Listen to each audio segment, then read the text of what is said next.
Part 1. This World. Be patient, for the world is broad and wide. Section 1. Of the nature of Flatland. I call our world Flatland not because we call it so, but to make its nature clearer to you, my happy readers, who are privileged to live in space. Imagine a vast sheet of paper on which straight lines, triangles, squares, pentagons, hexagons, and other figures, instead of remaining fixed in their places, move freely about, on or in the surface, but without the power of rising above or sinking below it, very much like shadows, only hard and with luminous edges, and you will then have a pretty correct notion of my country and countrymen. Alas, a few years ago I should have said my universe, but now my mind has been opened to higher views of things. In such a country, you will perceive at once that it is impossible that there should be anything of what you call a solid kind.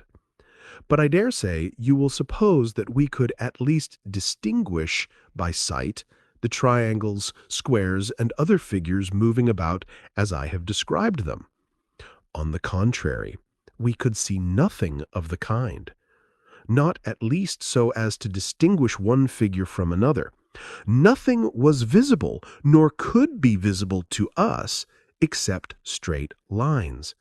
And the necessity of this I will speedily demonstrate.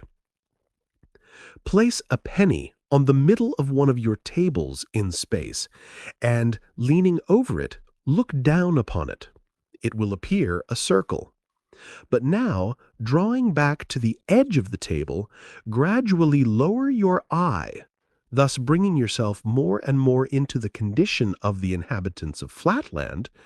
You will find the penny becoming more and more oval to your view, and at last, when you have placed your eye exactly on the edge of the table, so that you are, as it were, actually a Flatland citizen, the penny will then have ceased to appear oval at all, and will have become, so far as you can see, a straight line. The same thing would happen if you were to treat in the same way a triangle, square, or any other figure cut out of pasteboard. As soon as you look at it with your eye on the edge of the table, you will find that it ceases to appear to you a figure, and that it becomes in appearance a straight line. Take, for example, an equilateral triangle, who represents with us a tradesman of the respectable class. Figure 1 represents the tradesman as you would see him while you were bending over him from above. Figures 2 and 3 represent the tradesman as you would see him if your eye were close to the level or all but on the level of the table. And if your eye were quite on the level of the table, and that is how we see him in Flatland, you would see nothing but a straight line. When I was in Spaceland, I heard that your sailors have very similar experiences while they traverse your seas and discern some distant island or coast lying on the horizon. The far-off land may have bays, forelands, angles in and out to any number and extent, yet at a distance you see none of these, unless indeed your sun shines bright upon them, revealing the projections and retirements by means of light and shade, nothing but a gray, unbroken line upon the water. Well, that is just what we see when one of our triangular or other acquaintances comes toward us in Flatland. As there is neither sun with us, nor any light of such a kind as to make shadows, we have none of the helps to the sight that you have in Spaceland. If our friend comes close to us, we see his line becomes larger. If he leaves us, it becomes smaller. But still he looks like a straight line. Be it a triangle, square, pentagon, hexagon, circle, what you will, a straight line he looks and nothing else. You may perhaps ask how, under these disadvantageous circumstances, we are able to distinguish our friends from one another. But the answer to this very natural question will be more fitly and easily given when I come to describe the inhabitants of Flatland. For the present, let me defer this subject and say a word or two about the climate and houses in our country. As with you, so also with us, there are 4 points of the compass: north, south, east, and west. There being no sun nor any other heavenly bodies, it is impossible for us to determine the north in the usual way, but we have a method of our own. By a law of nature with us, there is a constant attraction to the south, and although in temperate climates this is very slight, so that even a woman in reasonable health can journey several furlongs northward without much difficulty, yet the hampering effect of the southward attraction is quite sufficient to serve as a compass in most parts of our earth. Moreover, the rain, which falls at stated intervals, coming always from the north, is an additional assistance, and in the towns we have the guidance of the houses, which of course have their side walls running for the most part north and south, so that the roofs may keep off the rain from the north. In the country, where there are no houses, the trunks of the trees serve as some sort of guide. Altogether, we have not so much difficulty as might be expected in determining our bearings. Yet in our more temperate regions, in which the southward attraction is hardly felt, walking sometimes in a perfectly desolate plain, where there have been no houses nor trees to guide me, I have been occasionally compelled to remain stationary for hours together, waiting till the rain came before continuing my journey. On the weak and aged, and especially on delicate females, the force of attraction tells much more heavily than on the robust of the male sex, so that it is a point of breeding, if you meet a lady in the street, always to give her the north side of the way. By no means an easy thing to do always at short notice, when you are in rude health, and in a climate where it is difficult to tell your north from your south. Windows there are none in our houses, for the light comes to us alike in our homes and out of them, by day and by night, equally at all times and in all places, whence we know not. It was in old days, with our learned men, an interesting and oft investigated question, what is the origin of light? And the solution of it has been repeatedly attempted, with no other result than to crowd our lunatic asylums with the would-be solvers. Hence, after fruitless attempts to suppress such investigations indirectly by making them liable to a heavy tax, the legislature, in comparatively recent times, absolutely prohibited them. I alone in Flatland know now only too well the true solution of this mysterious problem, but my knowledge cannot be made intelligible to a single one of my countrymen, and I am mocked at, I, the sole possessor of the truths of space and of the theory of the introduction of light from the world of 3 dimensions, as if I were the maddest of the mad. But a truce to these painful digressions. Let me return to our houses. The most common form for the construction of a house is 5-sided, or pentagonal, as in the annexed figure. The 2 northern sides, RO and OF, constitute the roof, and for the most part have no doors. On the east is a small door for the women, on the west a much larger one for the men. The south side, or floor, is usually doorless. Square and triangular houses are not allowed, and for this reason. The angles of a square, and still more those of an equilateral triangle, being much more pointed than those of a pentagon, and the lines of inanimate objects, such as houses, being dimmer than the lines of men and women, it follows that there is no little danger lest the points of a square or triangular house residence might do serious injury to an inconsiderate or perhaps absent-minded traveler suddenly running against them, and therefore, as early as the 11th century of our era, triangular houses were universally forbidden by law, the only exceptions being fortifications, powder magazines, barracks, and other state buildings, which it is not desirable that the general public should approach without circumspection. At this period, square houses were still everywhere permitted, though discouraged by a special tax. But about 3 centuries afterwards, the law decided that in all towns containing a population above 10,000, the angle of a pentagon was the smallest house angle that could be allowed consistently with the public safety. The good sense of the community has seconded the efforts of the legislature, and now even in the country, the pentagonal construction has superseded every other. It is only now and then in some very remote and backward agricultural district that an antiquarian might still discover a square house. Paragraph 3. Concerning the inhabitants of Flatland. The greatest length or breadth of a full-grown inhabitant of Flatland may be estimated at about 11 of your inches. 12 inches may be regarded as a maximum. Our women are straight lines. Our soldiers and lowest classes of workmen are triangles with 2 equal sides, each about 11 inches long, and a base or third side so short, often not exceeding half an inch, that they form at their vertices a very sharp and formidable angle.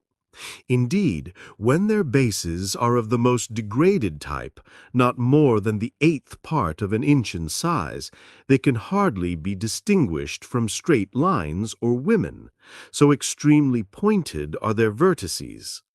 With us, as with you, these triangles are distinguished from others by being called isosceles, and by this name I shall refer to them in the following pages. Our middle class consists of equilateral or equal-sided triangles. Our professional men and gentlemen are squares, to which class I myself belong, and 5-sided figures or pentagons.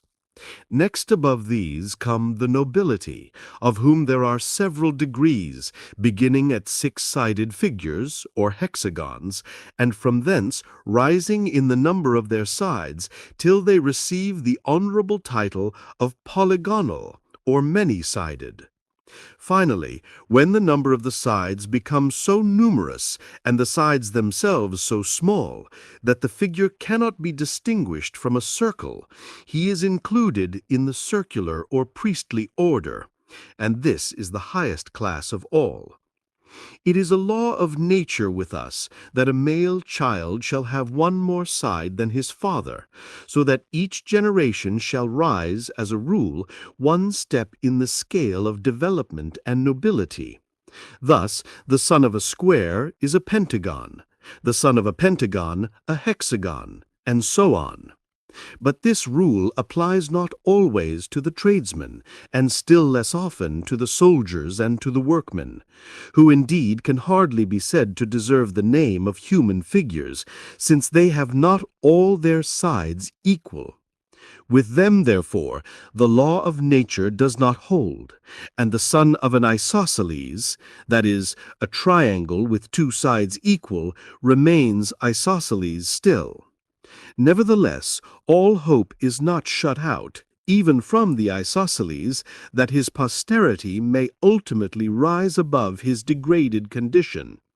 For, after a long series of military successes, or diligent and skillful labors, it is generally found that the more intelligent among the artisan and soldier classes manifest a slight increase of their third side, or base, and a shrinkage of the 2 other sides.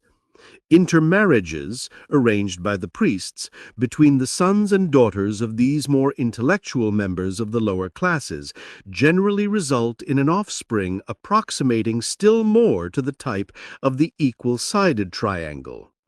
Rarely, in proportion to the vast number of isosceles births, is a genuine and certifiable equal-sided triangle produced from isosceles parents. Such a birth requires as its antecedents not only a series of carefully arranged intermarriages, but also a long-continued exercise of frugality and self-control on the part of the would-be ancestors of the coming equilateral, and a patient, systematic, and continuous development of the isosceles intellect through many generations. The birth of a true equilateral triangle from isosceles parents is the subject of rejoicing in our country for many furlongs round. After a strict examination conducted by the Sanitary and Social Board, the infant, if certified as regular, is with solemn ceremonial admitted into the class of equilaterals. He is then immediately taken from his proud yet sorrowing parents and adopted by some childless equilateral who is bound by oath never to permit the child henceforth to enter his former home or so much as to look upon his relations again, for fear lest the freshly developed organism may, by force of unconscious imitation, fall back again into his hereditary level.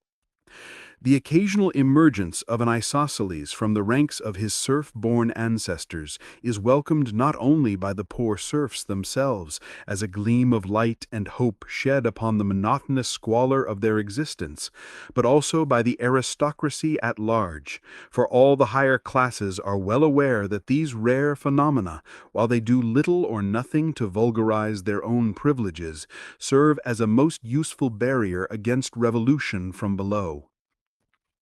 Had the acute-angled rabble been all, without exception, absolutely destitute of hope and of ambition, they might have found leaders in some of their many seditious outbreaks, so able as to render their superior numbers and strength too much even for the wisdom of the circles. But a wise ordinance of nature has decreed that, in proportion as the working classes increase in intelligence, knowledge, and all virtue, in that same proportion their acute angle, which makes them physically terrible, shall increase also, and approximate to the harmless angle of the equilateral triangle. Thus, in the most brutal and formidable of the soldier class, creatures almost on a level with women in their lack of intelligence, it is found that, as they wax in the mental ability necessary to employ their tremendous penetrating power to advantage, so do they wane in the power of penetration itself. How admirable is this law of compensation, and how perfect a proof of the natural fitness and, I may almost say, the divine origin of the aristocratic constitution of the states in Flatland. By a judicious use of this law of nature, the polygons and circles are almost always able to stifle sedition in its very cradle, taking advantage of the irrepressible and boundless hopefulness of the human mind. Art also comes to the aid of law and order.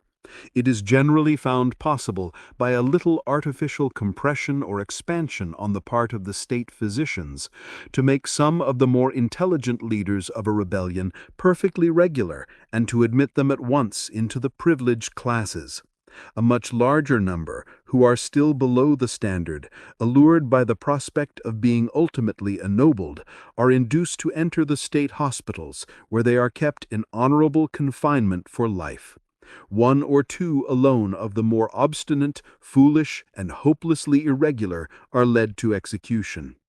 Then the wretched rabble of the isosceles, planless and leaderless, are either transfixed without resistance by the small body of their brethren whom the chief circle keeps in pay for emergencies of this kind, or else more often, by means of jealousies and suspicions skillfully fomented among them by the circular party, they are stirred to mutual warfare and perish by one another's angles. Section 4. Concerning the women. If our highly pointed triangles of the soldier class are formidable, it may be readily inferred that far more formidable are our women. For, if a soldier is a wedge, a woman is a needle, being, so to speak, all point, at least at the two extremities. Add to this the power of making herself practically invisible at will, and you will perceive that a female in Flatland is a creature by no means to be trifled with. But here, perhaps, some of my younger readers may ask how a woman in Flatland can make herself invisible. This ought, I think, to be apparent without any explanation. However, a few words will make it clear to the most unreflecting. Place a needle on a table. Then, with your eye on the level of the table, look at it sideways, and you see the whole length of it. But look at it endways, and you see nothing but a point. It has become practically invisible. Just so is it with one of our women. When her side is turned towards us, we see her as a straight line. When the end containing her eye or mouth, for with us these two organs are identical, is the part that meets our eye, then we see nothing but a highly lustrous point. But when the back is presented to our view, then, being only sublustrous, and indeed almost as dim as an inanimate object, her hinder extremity serves her as a kind of invisible cap. The dangers to which we are exposed from our women must now be manifest to the meanest capacity in Spaceland. If even the angle of a respectable triangle in the middle class is not without its dangers, if to run against a working man involves a gash, if collision with an officer of the military class necessitates a serious wound, if a mere touch from the vertex of a private soldier brings with it danger of death, what can it be to run against a woman except absolute and immediate destruction? And when a woman is invisible, or visible only as a dim sublustrous point, how difficult must it be, even for the most cautious, always to avoid collision? Many are the enactments made at different times in the different states of Flatland in order to minimize this peril, and in the southern and less temperate climates, where the force of gravitation is greater and human beings more liable to casual and involuntary motions, the laws concerning women are naturally much more stringent. But a general view of the code may be obtained from the following summary. 1. Every house shall have one entrance in the eastern side, for the use of females only, by which all females shall enter in a becoming and respectful manner, and not by the men's or western door. 2. No female shall walk in any public place without continually keeping up her peace cry, under penalty of death. 3. Any female duly certified to be suffering from St. Vitus's dance, fits, chronic cold accompanied by violent sneezing, or any disease necessitating involuntary motions shall be instantly destroyed. In some of the states, there is an additional law forbidding females, under penalty of death, from walking or standing in any public place without moving their backs constantly from right to left so as to indicate their presence to those behind them. Others oblige a woman when traveling to be followed by one of her sons or servants or by her husband. Others confine women altogether to their houses except during the religious festivals. But it has been found by the wisest of our circles or statesmen that the multiplication of restrictions on females tends not only to the debilitation and diminution of the race, but also to the increase of domestic murders to such an extent that a state loses more than it gains by a too prohibitive code. For whenever the temper of the women is thus exasperated by confinement at home or hampering regulations abroad, they are apt to vent their spleen upon their husbands and children, and in the less temperate climates, the whole male population of a village has been sometimes destroyed in 1 or 2 hours of simultaneous female outbreak. Hence the 3 laws mentioned above suffice for the better regulated states and may be accepted as a rough exemplification of our female code. After all, our principal safeguard is found not in legislature, but in the interests of the women themselves. For although they can inflict instantaneous death by a retrograde movement, yet unless they can at once disengage their stinging extremity from the struggling body of their victim, their own frail bodies are liable to be shattered. The power of fashion is also on our side. I pointed out that in some less civilized states, no female is suffered to stand in any public place without swaying her back from right to left. This practice has been universal among ladies of any pretensions to breeding in all well-governed states, as far back as the memory of figures can reach.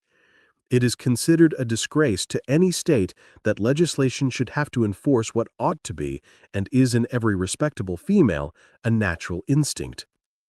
The rhythmical and, if I may so say, well-modulated undulation of the back in Our Ladies of Circular Rank is envied and imitated by the wife of a common equilateral who can achieve nothing beyond a mere monotonous swing like the ticking of a pendulum. And the regular tick of the equilateral is no less admired and copied by the wife of the progressive and aspiring isosceles, in the females of whose family no back motion of any kind has become as yet a necessity of life. Hence, in every family of position and consideration, back motion is as prevalent as time itself, and the husbands and sons in these households enjoy immunity at least from invisible attacks. Not that it must be for a moment supposed that our women are destitute of affection, but unfortunately the passion of the moment predominates in the frail sex over every other consideration. This is of course a necessity arising from their unfortunate conformation. For as they have no pretensions to an angle, being inferior in this respect to the very lowest of the isosceles, they are consequently wholly devoid of brain power, and have neither reflection, judgment, nor forethought, and hardly any memory. Hence, in their fits of fury, they remember no claims and recognize no distinctions. I have actually known a case where a woman has exterminated her whole household, and half an hour afterward, when her rage was over and the fragments swept away, has asked what has become of her husband and her children.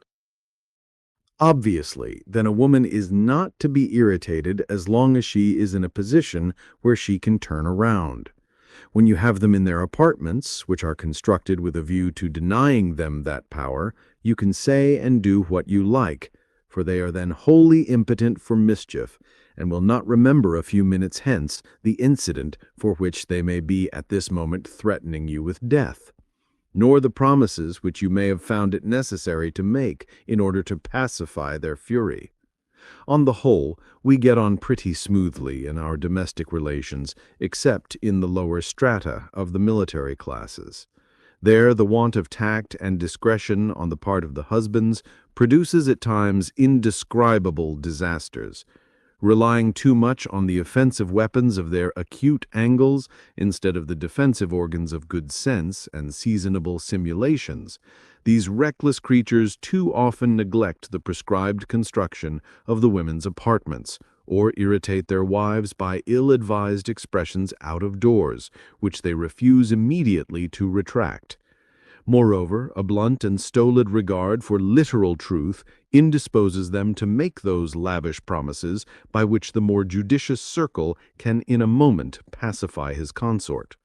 The result is massacre, not however without its advantages, as it eliminates the more brutal and troublesome of the isosceles, and by many of our circles the destructiveness of the thinner sex is regarded as one among many providential arrangements for suppressing redundant population and nipping revolution in the bud.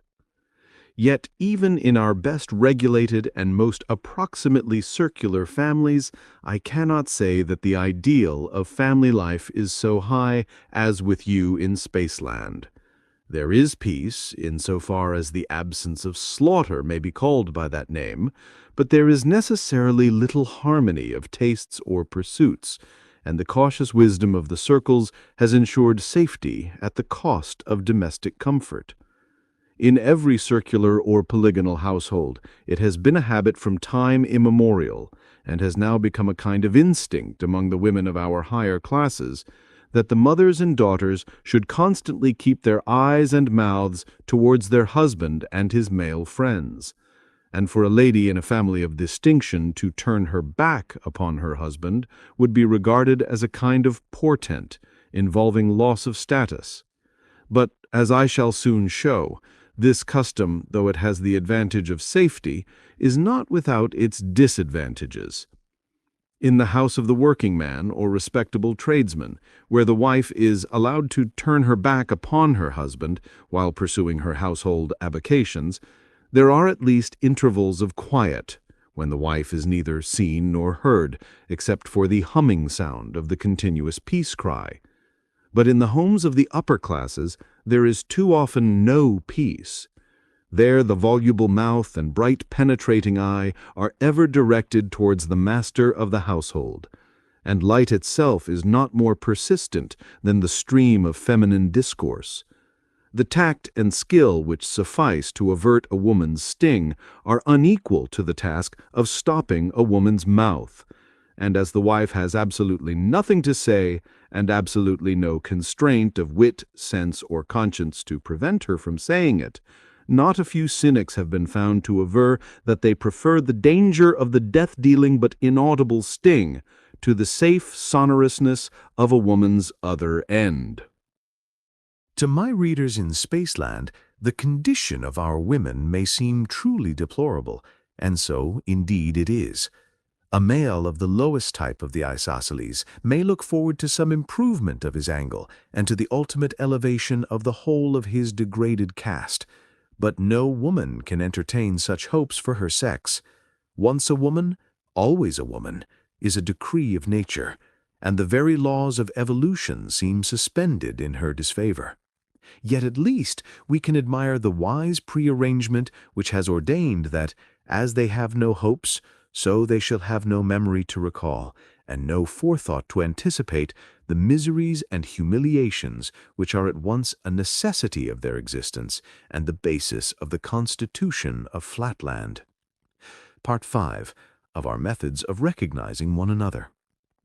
You who are blessed with shade as well as light, you who are gifted with two eyes, endowed with a knowledge of perspective and charmed with the enjoyment of various colors, you who can actually see an angle and contemplate the complete circumference of a circle in the happy region of the three dimensions, how shall I make clear to you the extreme difficulty which we in Flatland experience in recognizing one another's configurations?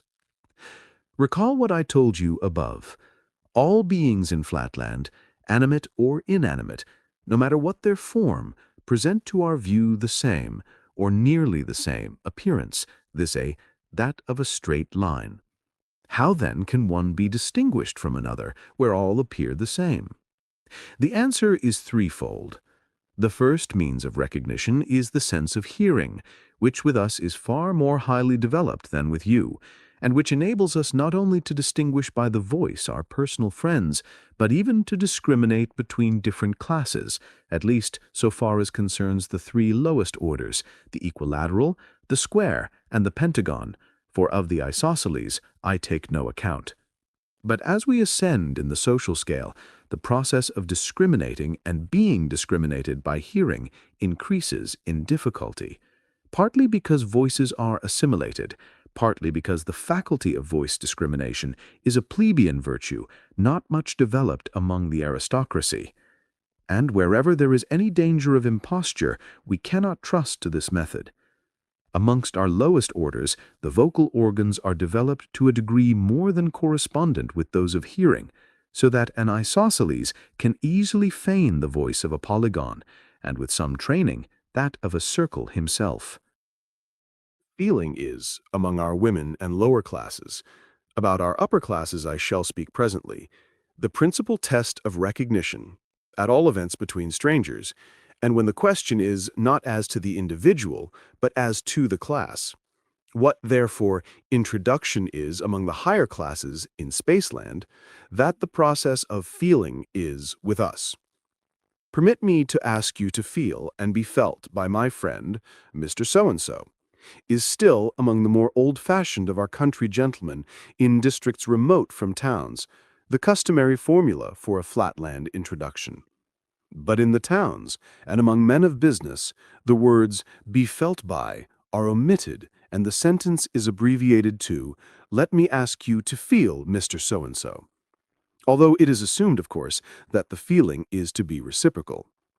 Among our still more modern and dashing young gentlemen, who are extremely averse to superfluous effort and supremely indifferent to the purity of their native language, the formula is still further curtailed by the use of "to feel" in a technical sense, meaning to recommend for the purposes of feeling and being felt. And at this moment, the slang of polite or fast society in the upper classes sanctions such a barbarism as, "Mr. Smith, permit me to feel you, Mr. Jones." Let not my reader, however, suppose that feeling is with us the tedious process that it would be with you, or that we find it necessary to feel right round all the sides of every individual before we determine the class to which he belongs. Long practice and training, begun in the schools and continued in the experience of daily life, enable us to discriminate at once by the sense of touch between the angles of an equal-sided triangle, square, and pentagon. And I need not say that the brainless vertex of an acute-angled isosceles is obvious to the dullest touch. It is therefore not necessary, as a rule, to do more than feel a single angle of any individual. And this, once ascertained, tells us the class of the person whom we are addressing, unless indeed he belongs to the higher sections of the nobility. There, the difficulty is much greater. Even a Master of Arts in our University of Wentbridge has been known to confuse a 10-sided with a 12-sided polygon. And there is hardly a doctor of science in or out of that famous university who could pretend to decide promptly and unhesitatingly between a 20 or 24-sided member of the aristocracy.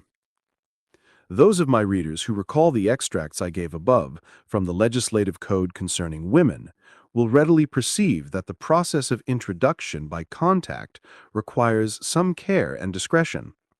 Otherwise, the angles might inflict on the unwary feeler irreparable injury.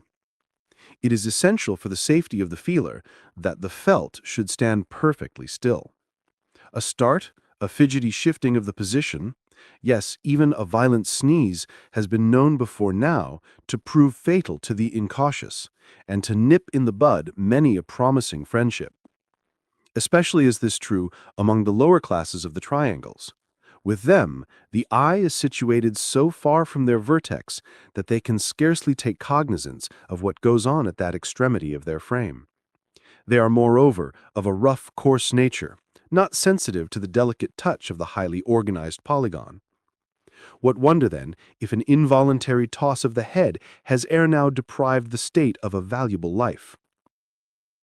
I have heard that my excellent grandfather, one of the least irregular of his unhappy isosceles class, who indeed obtained, shortly before his decease, 4 out of 7 votes from the Sanitary and Social Board for passing him into the class of the equal-sided, often deplored with a tear in his venerable eye a miscarriage of this kind, which had occurred to his great-great-great-grandfather, a respectable working man with an angle or brain of 59 degrees 30 minutes.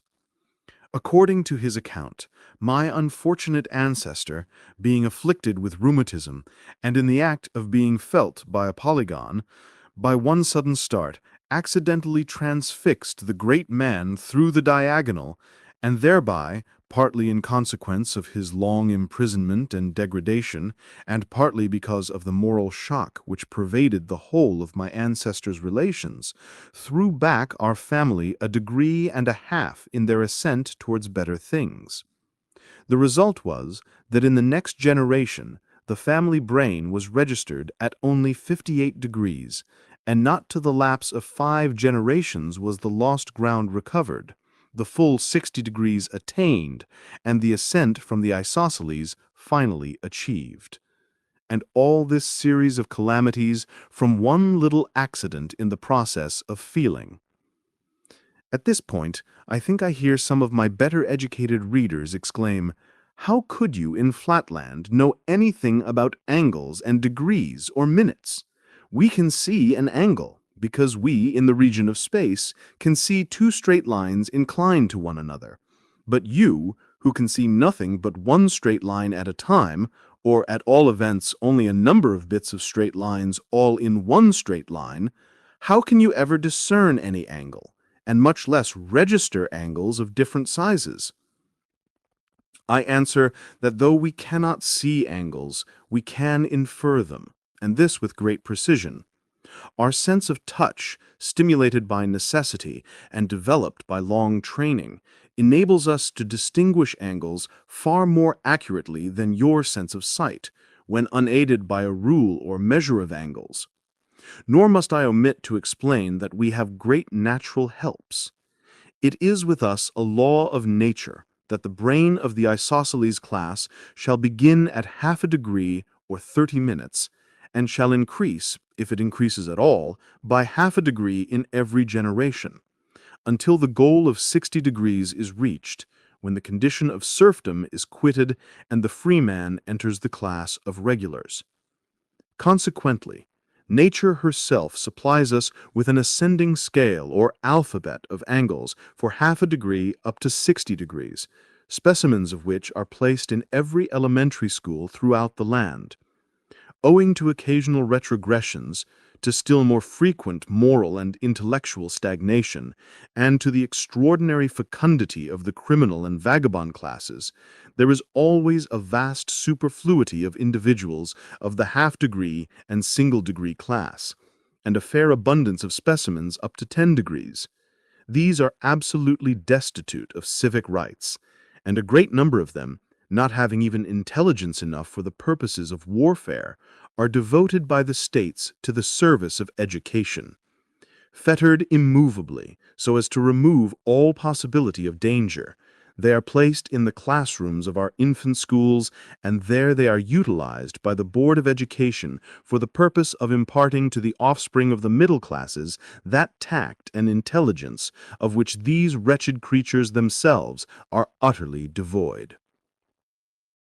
In some states, the specimens are occasionally fed and suffered to exist for several years, but in the more temperate and better regulated regions, it is found in the long run more advantageous for the educational interests of the young to dispense with food and to renew the specimens every month, which is about the average duration of the foodless existence of the criminal class.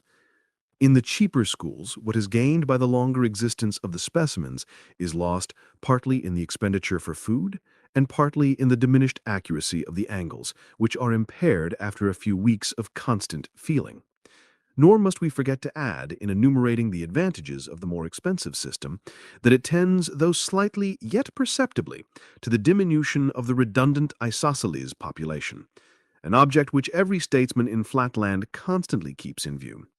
On the whole, therefore, although I am not ignorant that in many popularly elected school boards there is a reaction in favor of the cheap system, as it is called, I am myself disposed to think that this is one of the many cases in which expense is the truest economy.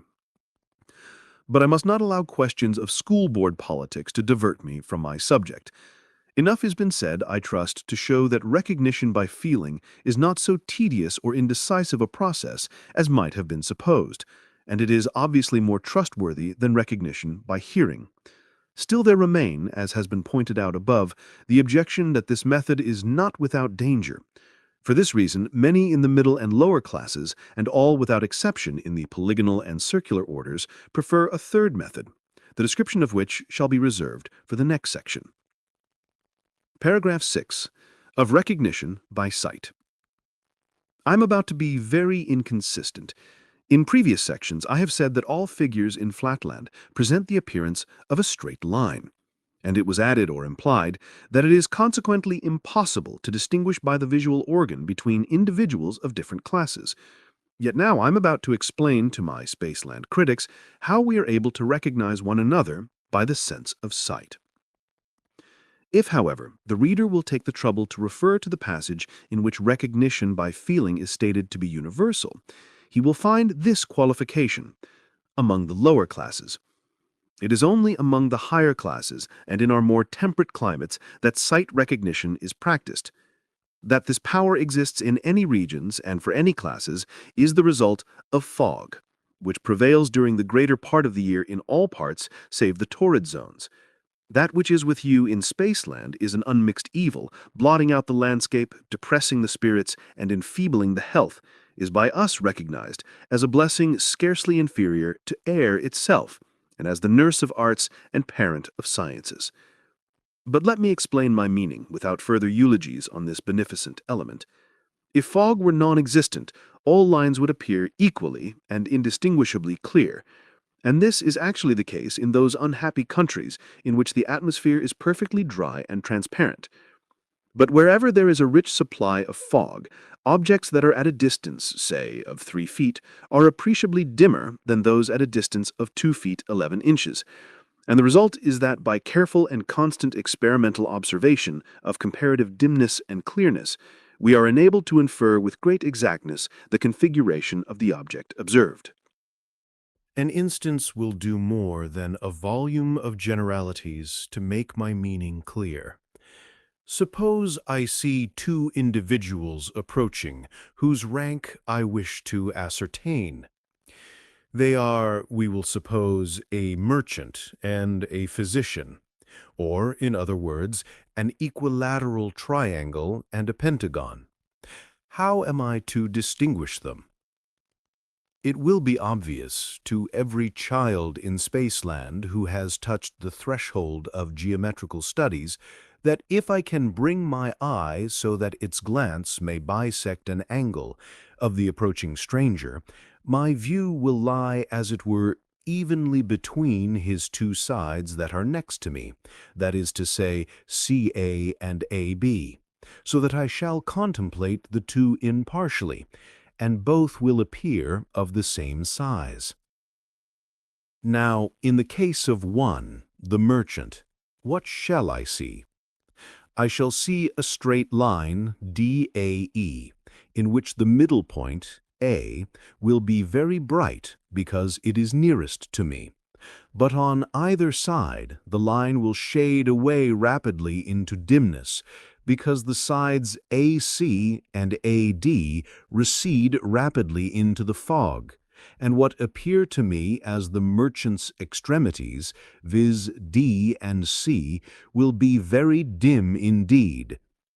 On the other hand, in the case of 2, the physician, though I shall here also see a line D prime, A prime, E prime, with a bright center, A prime, yet it will shade away less rapidly into dimness because the sides A prime C prime and A prime B prime recede less rapidly into the fog, and what appeared to me the physician's extremities, viz. D prime and E prime, will be not so dim as the extremities of the merchant.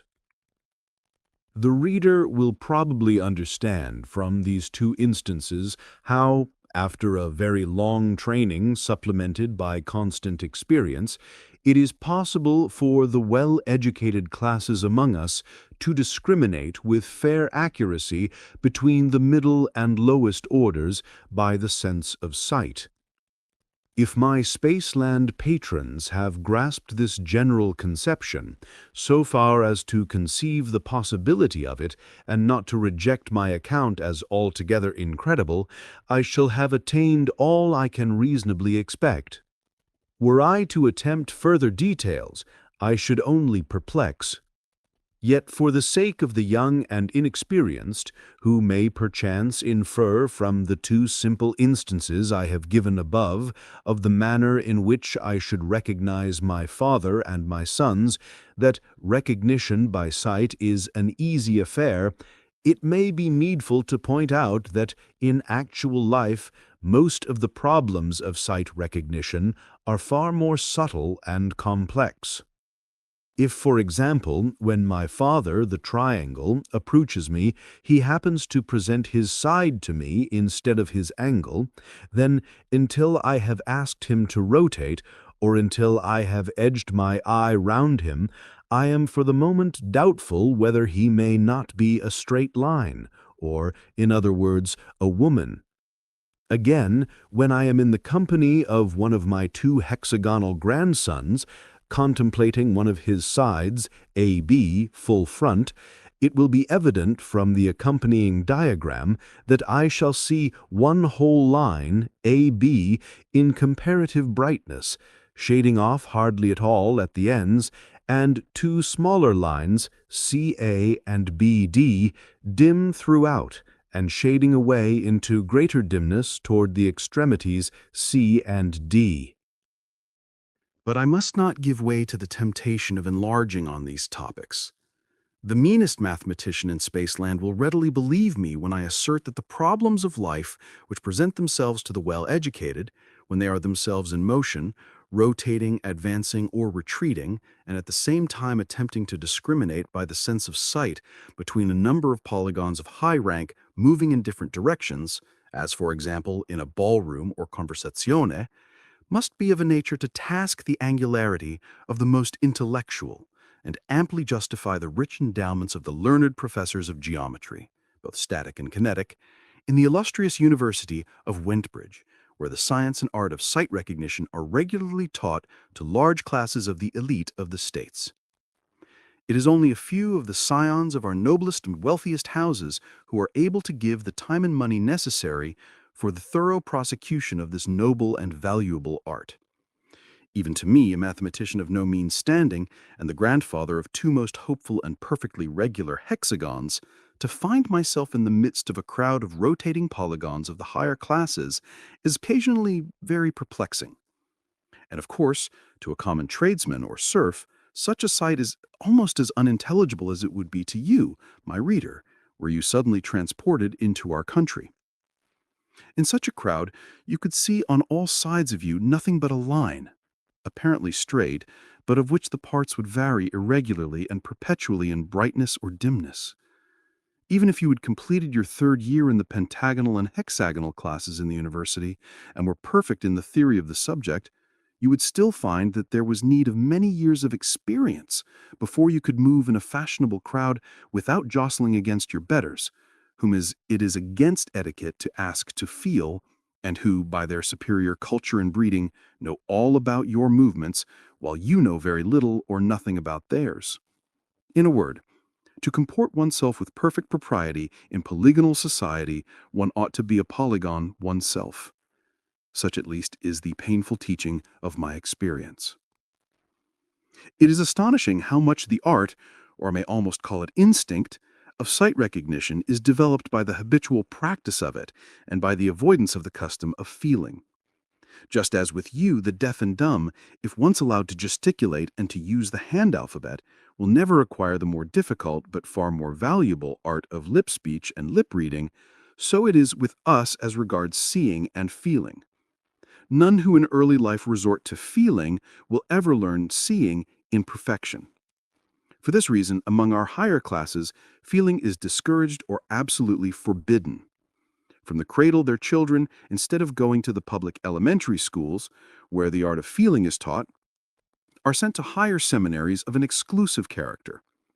And at our illustrious university, to feel is regarded as a most serious fault, involving rustication for the first offense and expulsion for the second. But among the lower classes, the art of sight recognition is regarded as an unattainable luxury. A common tradesman cannot afford to let his son spend a third of his life in abstract studies. The children of the poor are therefore allowed to feel from their earliest years, and they gain thereby a precocity and an early vivacity which contrast at first most favorably with the inert, undeveloped, and listless behavior of the half-instructed youths of the polygonal class. But when the latter have at last completed their university course and are prepared to put their theory into practice, the change that comes over them may almost be described as a new birth, and in every art, science, and social pursuit they rapidly overtake and distance their triangular competitors. Only a few of the polygonal class fail to pass the final test or leaving examination at the university. The condition of the unsuccessful minority is truly pitiable. Rejected from the higher class, they are also despised by the lower. They have neither the matured and systematically trained powers of the polygonal bachelors and masters of arts, nor yet the native precocity and mercurial versatility of the youthful tradesmen. The professions, the public services are closed against them, and though in most states they are not actually debarred from marriage, yet they have the greatest difficulty in forming suitable alliances, as experience shows that the offspring of such unfortunate and ill-endowed parents is generally itself unfortunate, if not positively irregular. It is from these specimens of the refuse of our nobility that the great tumults and seditions of past ages have generally derived their leaders, and so great is the mischief thence arising that an increasing minority of our more progressive statesmen are of opinion that true mercy would dictate their entire suppression by enacting that all who fail to pass the final examination of the university should be either imprisoned for life or extinguished by a painless death. But I find myself digressing into the subject of irregularities, a matter of such vital interest that it demands a separate section. Section 7 of Irregular Figures. Throughout the previous pages, I have been assuming, what perhaps should have been laid down at the beginning as a distinct and fundamental proposition, that every human being in Flatland is a regular figure, that is to say, of regular construction. By this I mean that a woman must not only be a line, but a straight line, that an artisan or soldier must have 2 of his sides equal, the tradesman must have 3 sides equal, lawyers, of which class I am a humble member, 4 sides equal, and generally that in every polygon all the sides must be equal. The size of the sides would of course depend on the age of the individual. A female at birth would be about an inch long, while a tall adult woman might extend to a foot. As to the males of every class, it may be roughly said that the length of an adult's sides when added together is 3 feet or a little more. But the size of our sides is not under consideration.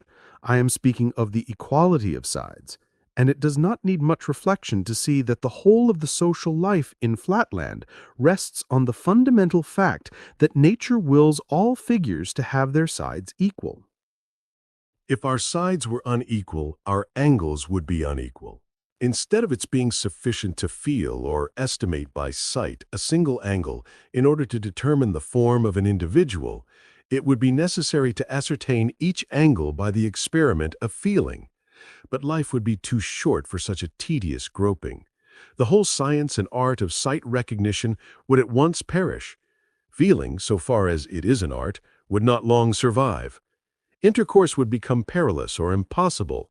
There would be an end to all confidence, all forethought. No one would be safe in making the most simple social arrangements. In a word, civilization would relapse into barbarism. Am I going too fast to carry my readers with me to these obvious conclusions?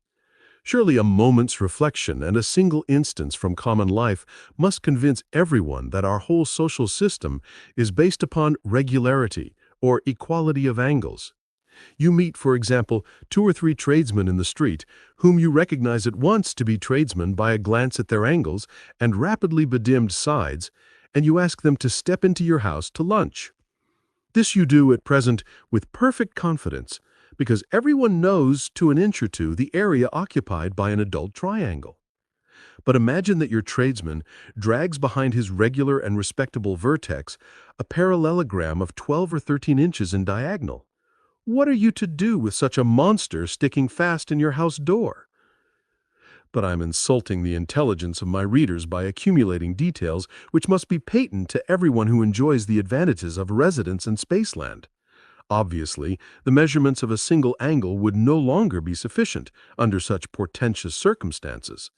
One's whole life would be taken up in feeling or surveying the perimeter of one's acquaintances.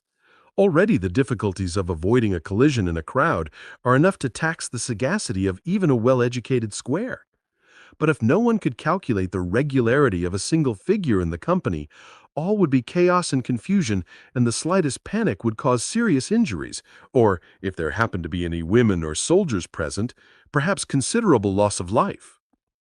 Expediency, therefore, concurs with nature in stamping the seal of its approval upon regularity of conformation, nor has the law been backward in seconding their efforts.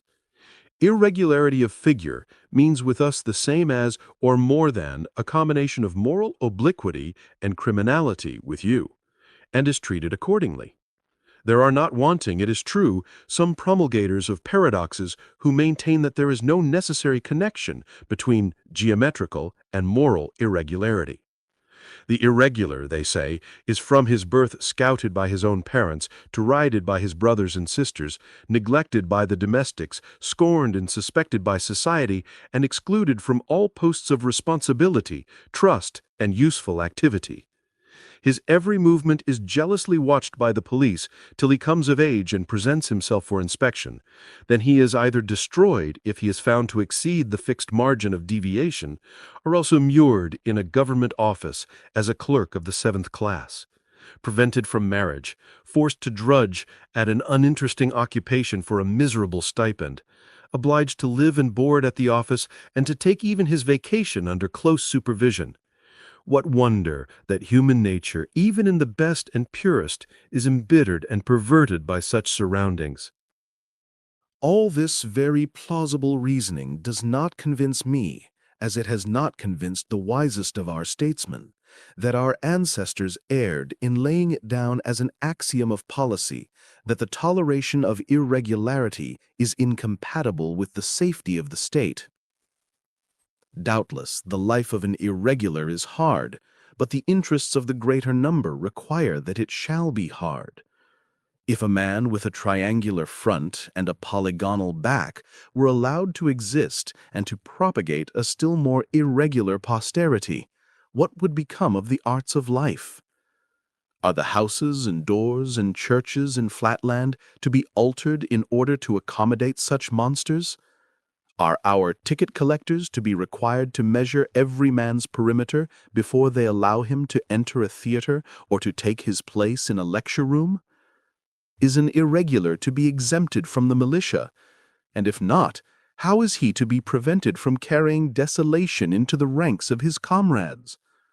Again, what irresistible temptations to fraudulent impostures must needs beset such a creature? How easy for him to enter a shop with his polygonal front foremost and to order goods to any extent from a confiding tradesman. Let the advocates of a falsely called philanthropy plead as they may for the abrogation of the irregular penal laws. I, for my part, have never known an irregular who was not also what nature evidently intended him to be, a hypocrite, a misanthropist, and, up to the limits of his power, a perpetrator of all manner of mischief.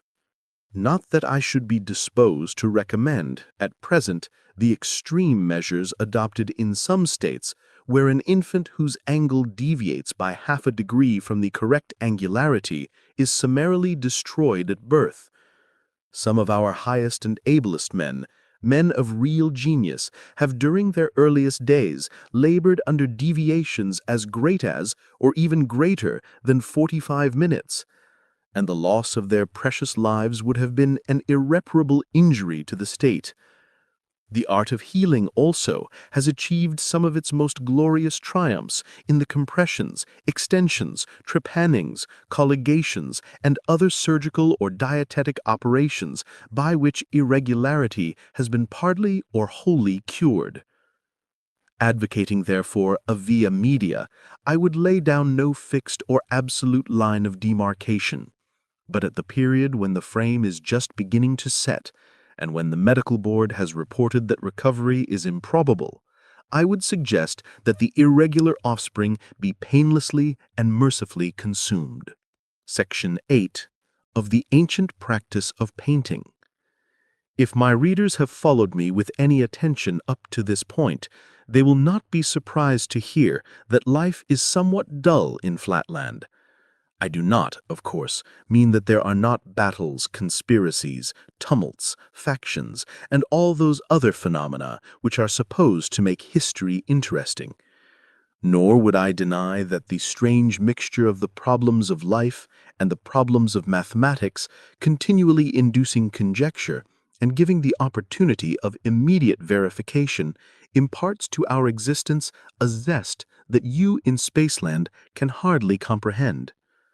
I speak now from the aesthetic and artistic point of view when I say that life with us is dull, aesthetically and artistically very dull indeed. It was not always thus. Color, if tradition speaks the truth, once for the space of half a dozen centuries or more, threw a transient charm upon the lives of our ancestors in the remotest ages.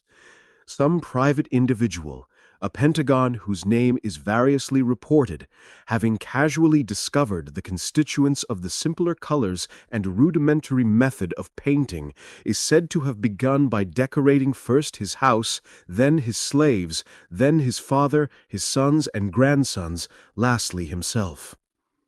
The convenience as well as the beauty of the results commended themselves to all.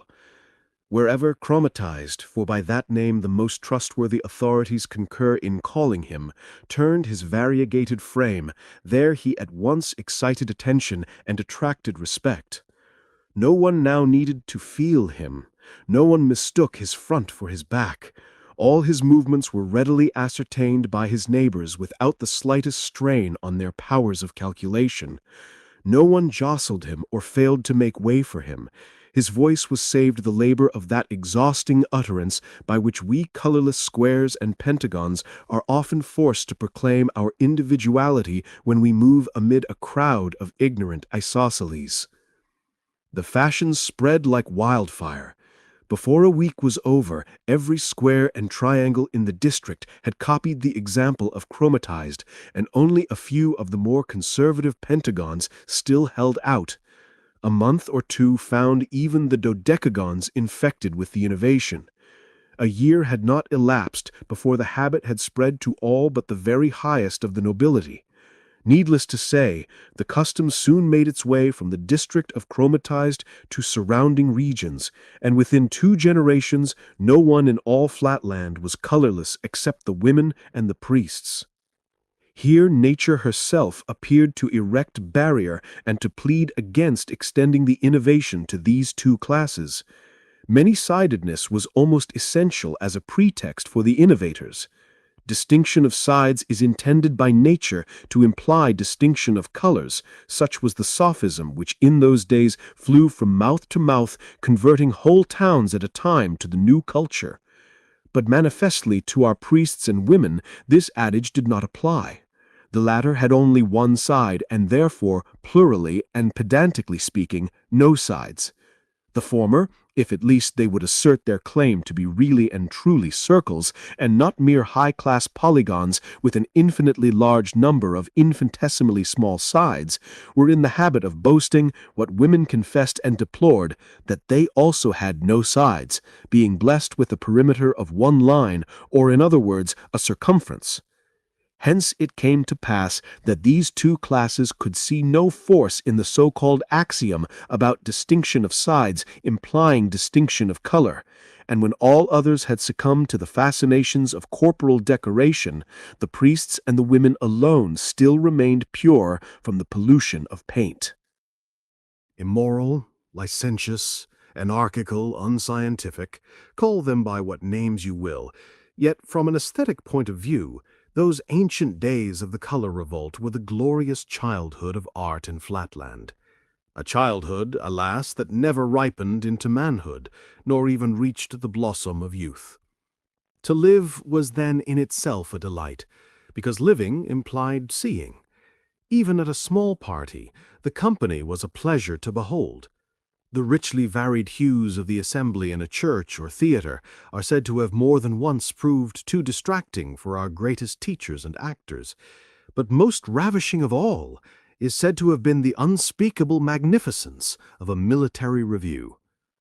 The sight of a line of battle of 20,000 isosceles suddenly facing about and exchanging the somber black of their bases for the orange and purple of the 2 sides, including their acute angle, the militia of the equilateral triangles tricolored in red, white, and blue, the mauve, ultramarine, gambuge, and burnt umber of the square artillerymen rapidly rotating near their vermilion guns, the dashing and flashing of the 5-colored and 6-colored pentagons and hexagons careering across the field in their offices of surgeons, geometricians, and aides-de-camp, all these may well have been sufficient to render credible the famous story how an illustrious circle, overcome by the artistic beauty of the forces under his command, threw aside his marshal's baton and his royal crown, exclaiming that he henceforth exchanged them for the artist's pencil. How great and glorious the sensuous development of these days must have been is in part indicated by the very language and vocabulary of the period. The commonest utterances of the commonest citizens in the time of the color revolt seem to have been suffused with a richer tinge of word or thought, and to that era we are even now indebted for our finest poetry and for whatever rhythm still remains in the more scientific utterance of these modern days. Section 9. Of the Universal Color Bill. But meanwhile, the intellectual arts were fast decaying. The art of sight recognition, being no longer needed, was no longer practiced, and the studies of geometry, statics, kinetics, and other kindred subjects came soon to be considered superfluous and fell into disrepute and neglect, even at our university. The inferior art of feeling speedily experienced the same fate at our elementary schools. Then the isosceles classes, asserting that the specimens were no longer used nor needed, and refusing to pay the customary tribute from the criminal classes to the service of education, waxed daily more numerous and more insolent on the strength of their immunity from the old burden which had formerly exercised the twofold wholesome effect of at once taming their brutal nature and thinning their excessive numbers. Year by year, the soldiers and artisans began more vehemently to assert, and with increasing truth, that there was no great difference between them and the very highest class of polygons, now that they were raised to an equality with the latter, and enabled to grapple with all the difficulties and solve all the problems of life, whether statical and kinetical, by the simple process of color recognition. Not content with the natural neglect into which sight recognition was falling, they began boldly to demand the legal prohibition of all monopolizing and aristocratic arts, and the consequent abolition of all endowments for the studies of sight recognition, mathematics, and feeling. Soon they began to insist that inasmuch as color, which was a second nature, had destroyed the need of aristocratic distinctions, the law should follow in the same path, and that henceforth all individuals and all classes should be recognized as absolutely equal and entitled to equal rights. Finding the higher orders wavering and undecided, the leaders of the revolution advanced still further in their requirements and at last demanded that all classes alike, the priests and women not excepted, should do homage to color by submitting to be painted. When it was objected that priests and women had no sides, they retorted that nature and expediency concurred in dictating that the front half of every human being, that is to say, the half containing his eye and mouth, should be distinguishable from his hinder half.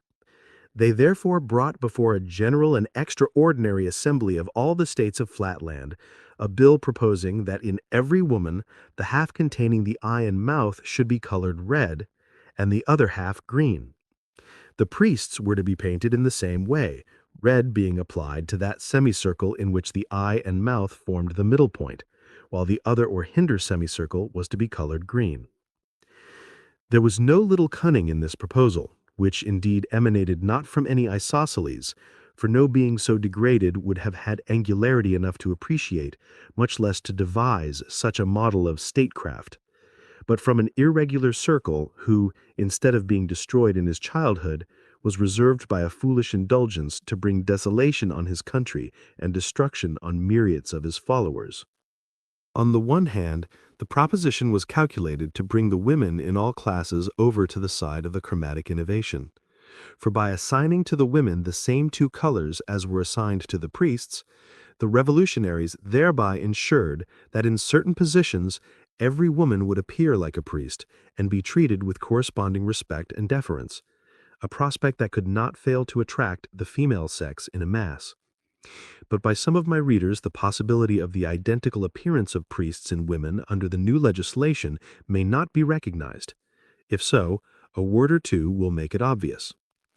Imagine a woman duly decorated according to the new code, with the front half, that is to say, the half containing the eye and mouth, red, and with the hinder half, green. Look at her from one side. Obviously, you will see a straight line, half red, half green. Now imagine a priest whose mouth is at M and whose front semicircle, AMB, is consequently colored red, while his hinder semicircle is green, so that the diameter, AB, divides the green from the red.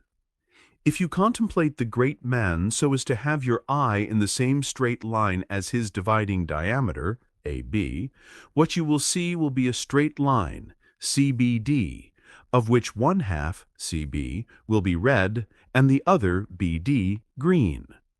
The whole line, CD, will be rather shorter perhaps than that of a full-sized woman and will shade off more rapidly towards its extremities. But the identity of the colors would give you an immediate impression of identity, if not class, making you neglectful of other details. Bear in mind the decay of sight recognition which threatened society at the time of the color revolt. Add too the certainty that women would speedily learn to shade off their extremities so as to imitate the circles. It must then be surely obvious to you, my dear reader, that the color bill placed us under a great danger of confounding a priest with a young woman. How attractive this prospect must have been to the frail sex may readily be imagined. They anticipated with delight the confusion that would ensue. At home they might hear political and ecclesiastical secrets intended not for them, but for their husbands and brothers, and might even issue commands in the name of a priestly circle. Out of doors, the striking combination of red and green, without addition of any other colors, would be sure to lead the common people into endless mistakes, and the women would gain whatever the circles lost in the deference of the passers-by. As for the scandal that would befall the circular class if the frivolous and unseemly conduct of the women were imputed to them, and as to the consequent subversion of the Constitution, the female sex could not be expected to give a thought to these considerations. Even in the households of the circles, the women were all in favor of the universal color bill. The second object aimed at by the bill was the gradual demoralization of the circles themselves. In the general intellectual decay, they still preserved their pristine clarity and strength of understanding. From their earliest childhood, familiarized in their circular households with the total absence of color, the nobles alone preserved the sacred art of sight recognition, with all the advantages that result from that admirable training of the intellect. Hence, up to the date of the introduction of the universal color bill, the circles had not only held their own, but even increased their lead of other classes by abstinence from the popular fashion. Now, therefore, the artful irregular, whom I described above as the real author of this diabolical bill, determined at one blow to lower the status of the hierarchy by forcing them to submit to the pollution of color, and at the same time to destroy their domestic opportunities of training in the art of sight recognition, so as to enfeeble their intellects by depriving them of their pure and colorless homes. Once subjected to the chromatic taint, every parental and every childish circle would demoralize each other. Only in discerning between the father and the mother would the circular infant find problems for the exercise of its understanding, problems too often likely to be corrupted by maternal impostures, with the result of shaking the child's faith in all logical conclusions. Thus, by degrees, the intellectual luster of the priestly order would wane, and the road would then lie open for a total destruction of all aristocratic legislature and for the subversion of our privileged classes. Section 10 of the Suppression of the Chromatic Sedition. The agitation for the Universal Color Bill continued for 3 years, and up to the last moment of that period it seemed as though anarchy were destined to triumph. A whole army of polygons who turned out to fight as private soldiers was utterly annihilated by a superior force of isosceles triangles, the squares and pentagons meanwhile remaining neutral. Worse than all, some of the ablest circles fell a prey to conjugal fury. Infuriated by political animosity, the wives in many a noble household wearied their lords with prayers to give up their opposition to the color bill. And some, finding their entreaties fruitless, fell on and slaughtered their innocent children and husbands, perishing themselves in the act of carnage. It is recorded that during that triennial agitation, no less than 23 circles perished in domestic discord. Great indeed was the peril. It seemed as though the priests had no choice between submission and extermination, when suddenly the course of events was completely changed by one of those picturesque incidents which statesmen oft never neglect, often to anticipate, and sometimes perhaps to originate, because of the absurdly disproportionate power with which they appeal to the sympathies of the populace. It happened that an isosceles of a low type, with a brain little, if at all, above 4 degrees, accidentally dabbling in the colors of some tradesman whose shop he had plundered, painted himself, or caused himself to be painted, for the story varies, with the 12 colors of a dodecahedron. Going into the marketplace, he accosted in a feigned voice a maiden, the orphan daughter of a noble polygon, whose affection in former days he had sought in vain, and by a series of deceptions, aided on the one side by a string of lucky accidents too long to relate, and on the other by an almost inconceivable fatuity and neglect of ordinary precautions on the part of the relations of the bride, he succeeded in consummating the marriage. The unhappy girl committed suicide on discovering the fraud to which she had been subjected. When the news of this catastrophe spread from state to state, the minds of the women were violently agitated. Sympathy with the miserable victim and anticipations of similar deceptions for themselves, their sisters, and their daughters made them now regard the color bill in an entirely new aspect. Not a few openly avowed themselves converted to antagonism. The rest needed only a slight stimulus to make a similar avowal. Seizing this favorable opportunity, the circles hastily convened an extraordinary assembly of the states, and besides the usual guard of convicts, they secured the attendance of a large number of reactionary women. Amidst an unprecedented concourse, the chief circle of those days, by name Pantocyclus, arose to find himself hissed and hooted by 120,000 isosceles. But he secured silence by declaring that henceforth the circles would enter on a policy of concession. Yielding to the wishes of the majority, they would accept the color bill. The uproar being at once converted to applause, he invited Chromaticist, the leader of the sedition, into the center of the hall to receive in the name of his followers the submission of the hierarchy. Then followed a speech, a masterpiece of rhetoric, which occupied nearly a day in the delivery, and to which no summary can do justice. With a grave appearance of impartiality, he declared that as they were now finally committing themselves to reform or innovation, it was desirable that they should take one last view of the perimeter of the whole subject, its defects as well as its advantages. Gradually introducing the mention of the dangers to the tradesmen, the professional classes, and the gentlemen, he silenced the rising murmurs of the isosceles by reminding them that, in spite of all these defects, he was willing to accept the bill if it was approved by the majority. But it was manifest that all, except the isosceles, were moved by his words, and were either neutral or averse to the bill. Turning now to the workmen, he asserted that their interests must not be neglected, and that if they intended to accept the color bill, they ought at least to do so with a full view of the consequences. Many of them, he said, were on the point of being admitted to the class of the regular triangles. Others anticipated for their children a distinction they could not hope for themselves. That honorable ambition would now have to be sacrificed. With the universal adoption of color, all distinctions would cease. Regularity would be confused with irregularity. Development would give place to retrogression. The workman would, in a few generations, be degraded to the level of the military or even the convict class.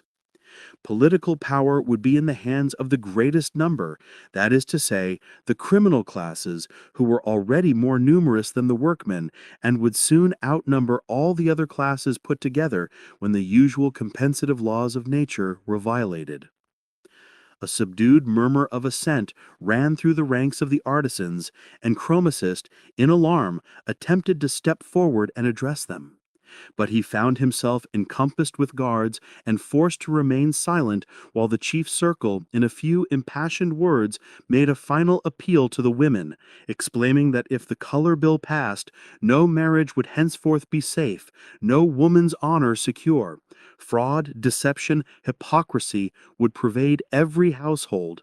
Domestic bliss would share the fate of the Constitution and pass to speedy perdition. Sooner than this, he cried, come, death. At these words, which were the preconcerted signal for action, the isosceles convicts fell on and transfixed the wretched chromatists. The regular classes opening their ranks made way for a band of women who, under direction of the circles, moved, back foremost, invisibly and unerringly upon the unconscious soldiers. The artisans, imitating the example of their betters, also opened their ranks. Meantime, bands of convicts occupied every entrance with an impenetrable phalanx. The battle, or rather carnage, was of short duration. Under the skillful generalship of the circles, almost every woman's charge was fatal, and very many extracted their sting uninjured, ready for a second slaughter. But no second blow was needed. The rabble of the isosceles did the rest of the business for themselves.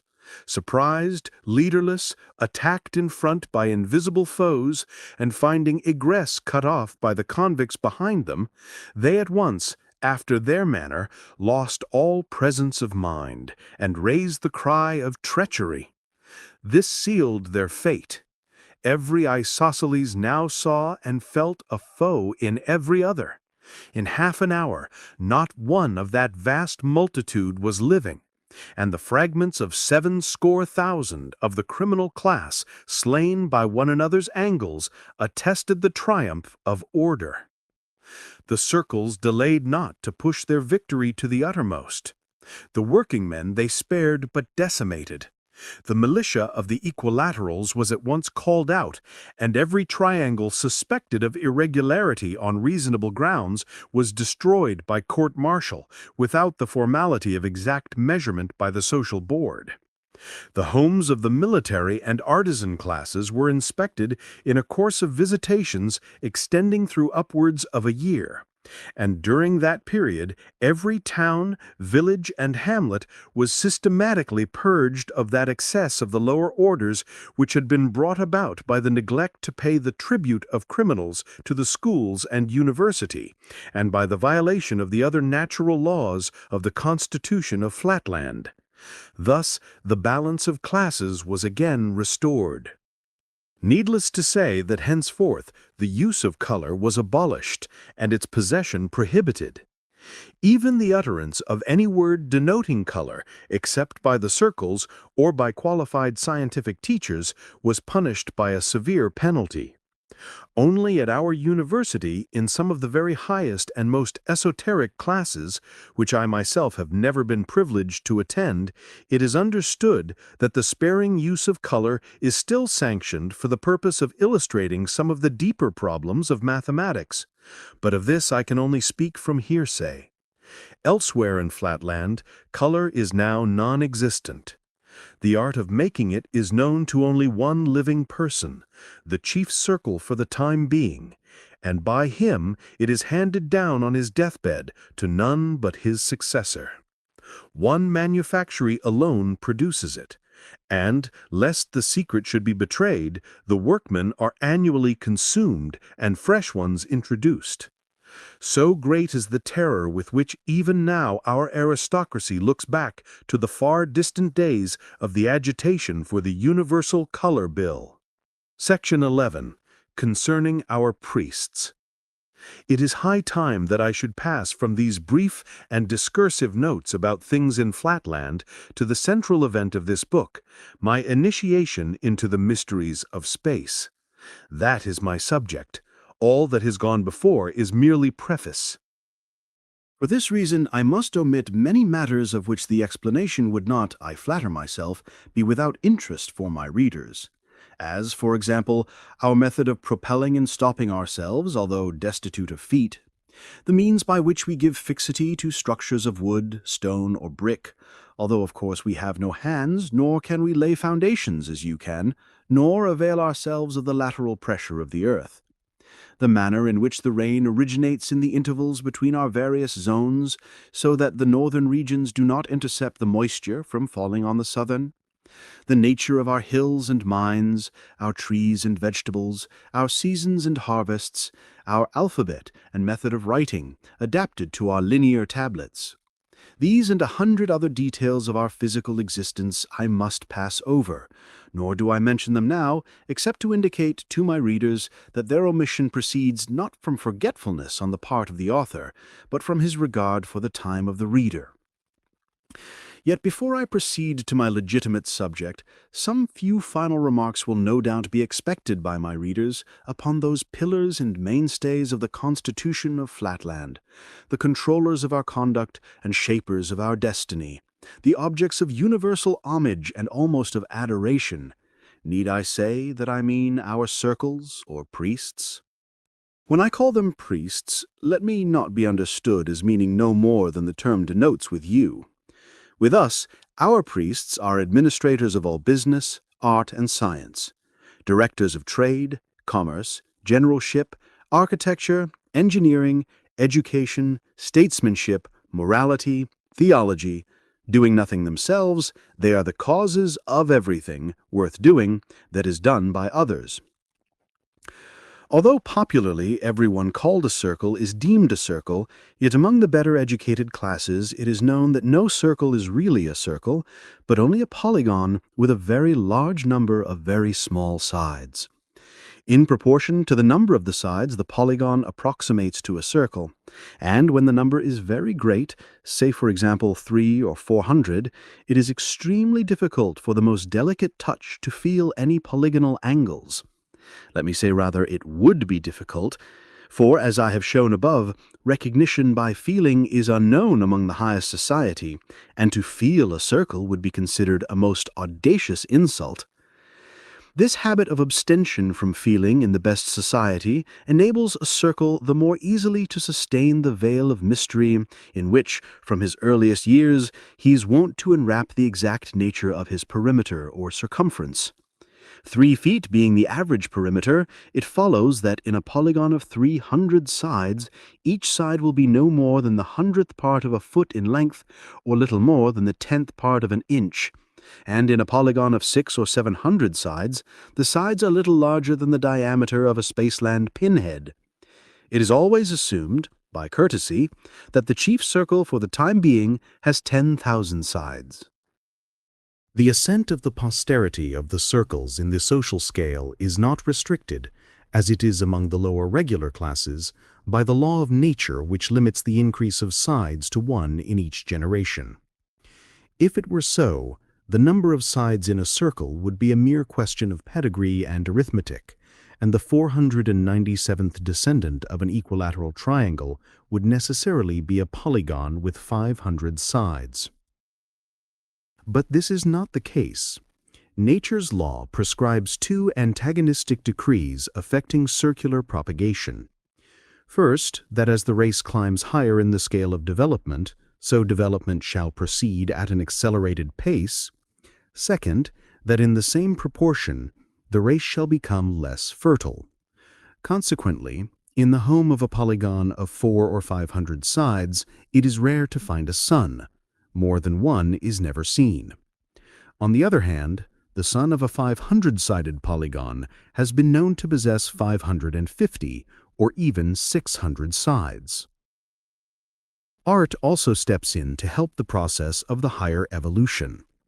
Our physicians have discovered that the small and tender sides of an infant polygon of the higher class can be fractured, and his whole frame reset with such exactness that a polygon of 200 or 300 sides sometimes, by no means always, for the process is attended with serious risk, but sometimes overleaps 200 or 300 generations and, as it were, doubles at a stroke the number of his progenitors and the nobility of his descent.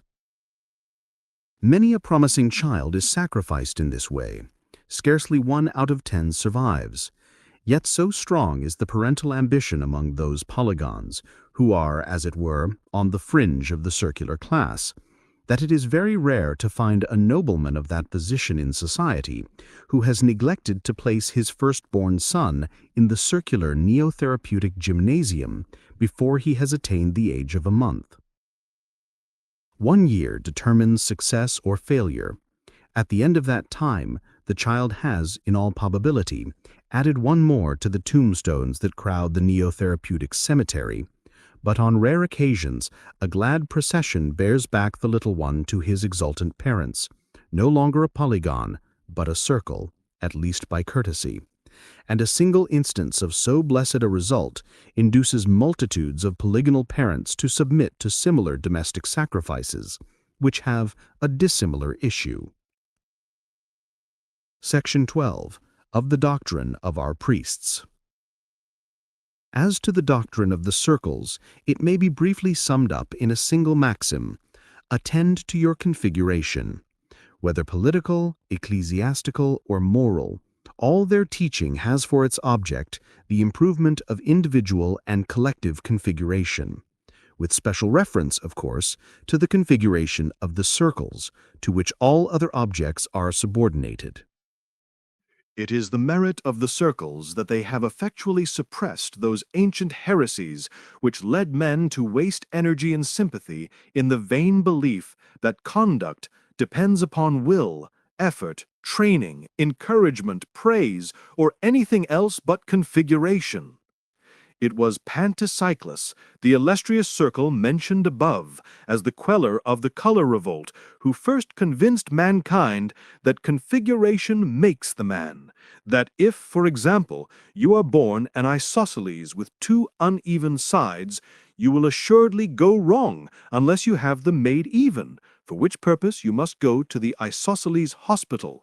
Similarly, if you are a triangle or square or even a polygon born with any irregularity, you must be taken to one of the regular hospitals to have your disease cured. Otherwise, you will end your days in the state prison or by the angle of the state executioner. All faults or defects, from the slightest misconduct to the most flagitious crime, Pantacyclus attributed to some deviation from perfect regularity in the bodily figure, caused perhaps, if not congenital, by some collision in a crowd, by neglect to take exercise, or by taking too much of it, or even by a sudden change of temperature, resulting in a shrinkage or expansion in some too susceptible part of the frame. Therefore concluded that illustrious philosopher, neither good conduct nor bad conduct is a fit subject in any sober estimation for either praise or blame. For why should you praise, for example, the integrity of a square who faithfully defends the interests of his client, when you ought in reality rather to admire the exact precision of his rectangles? Or again, why blame a lying, thievish isosceles when you ought rather to deplore the incurable inequality of his sides? Theoretically, this doctrine is unquestionable, but it has practical drawbacks. In dealing with an isosceles, if a rascal pleads that he cannot help stealing because of his unevenness, you reply that for that very reason, because he cannot help being a nuisance to his neighbors, you, the magistrate, cannot help sentencing him to be consumed, and there's an end of the matter. But in little domestic difficulties, where the penalty of consumption or death is out of the question, this theory of configuration sometimes comes in awkwardly, and I must confess that occasionally, when one of my own hexagonal grandsons pleads as an excuse for his disobedience that a sudden change of the temperature has been too much for his perimeter, and that I ought to lay the blame not on him but on his configuration, which can only be strengthened by abundance of the choicest sweetmeats, I neither see my way logically to reject nor practically to accept his conclusions. For my own part, I find it best to assume that a good sound scolding or castration has some latent and strengthening influence on my grandson's configuration, though I own that I have no grounds for thinking so. At all events, I am not alone in my way of extricating myself from this dilemma. For I find that many of the highest circles, sitting as judges in law courts, use praise and blame towards regular and irregular figures, and in their homes I know by experience that when scolding their children, they speak about right or wrong as vehemently and passionately as if they believed that these names represented real existences, and that a human figure is really capable of choosing between them. Consistently carrying out their policy of making configuration the leading idea in every mind, the circles reverse the nature of that commandment which in Spaceland regulates the relations between parents and children. With you, children are taught to honor their parents. With us, next to the circles, who are the chief object of universal homage, a man is taught to honor his grandson, if he has one, or, if not, his son. By honor, however, is by no means meant indulgence, but a reverent regard for their highest interests, and the circles teach that the duty of fathers is to subordinate their own interests to those of posterity, thereby advancing the welfare of the whole state as well as that of their own immediate descendants. The weak point in the system of the circles, if a humble square may venture to speak of anything circular as containing any element of weakness, appears to me to be found in their relations with women. As it is of the utmost importance for society that irregular births should be discouraged, it follows that no woman who has any irregularities in her ancestry is a fit partner for one who desires that his posterity should rise by regular degrees in the social scale. Now, the irregularity of a male is a matter of measurement, but as all women are straight and therefore visibly regular, so to speak, one has to devise some other means of ascertaining what I may call their invisible irregularity, that is to say, their potential irregularities as regards possible offspring. This is effected by carefully kept pedigrees, which are preserved and supervised by the state, and without a certified pedigree, no woman is allowed to marry. Now, it might have been supposed that a circle, proud of his ancestry and regardful for a posterity which might possibly issue hereafter in a chief circle, would be more careful than any other to choose a wife who had no blot on her escutcheon. But it is not so. The care in choosing a regular wife appears to diminish as one rises in the social scale. Nothing would induce an aspiring isosceles, who had hopes of generating an equilateral son, to take a wife who reckoned a single irregularity among her ancestors. A square or pentagon, who is confident that his family is steadily on the rise, does not inquire above the 500th generation. A hexagon or dodecahedron is even more careless of the wife's pedigree. But a circle has been known deliberately to take a wife who has had an irregular great-grandfather, all because of some slight superiority of luster, or because of the charms of a low voice, which, with us, even more than with you, is thought an excellent thing in woman. Such ill-judged marriages are, as might be expected, barren if they do not result in positive irregularity or in diminution of sides. But none of these evils have hitherto proved sufficiently deterrent. The loss of a few sides in a highly developed polygon is not easily noticed and is sometimes compensated by a successful operation in the neotherapeutic gymnasium, as I have described above. And the circles are too much disposed to acquiesce in infecundity as a law of the superior development. Yet if this evil be not arrested, the gradual diminution of the circular class may soon become more rapid, and the time may not be far distant when, the race being no longer able to produce a chief circle, the constitution of Flatland must fall. One other word of warning suggests itself to me, though I cannot so easily mention a remedy, and this also refers to our relations with women. About 300 years ago, it was decreed by the chief circle that since women are deficient in reason but abundant in emotion, they ought no longer to be treated as rational, nor receive any mental education. The consequence was that they were no longer taught to read, nor even to master arithmetic enough to enable them to count the angles of their husband or children, and hence they sensibly declined during each generation in intellectual power. And this system of female non-education or quietism still prevails. My fear is that, with the best intentions, this policy has been carried so far as to react injuriously on the male sex, for the consequence is that, as things now are, we males have to lead a kind of bilingual and I may almost say bimental existence. With the women we speak of love, duty, right, wrong, pity, hope, and other irrational and emotional conceptions, which have no existence and the fiction of which has no object except to control feminine exuberances. But among ourselves and in our books, we have an entirely different vocabulary, and I may almost say idiom. Love then becomes the anticipation of benefits, duty becomes necessity or fitness, and other words are correspondingly transmuted. Moreover, among women we use language implying the utmost deference for their sex, and they fully believe that the chief circle himself is not more devoutly adored by us than they are. But behind their backs they are both regarded and spoken of, by all except the very young, as being little better than mindless organisms. Our theology also in the women's chambers is entirely different from our theology elsewhere.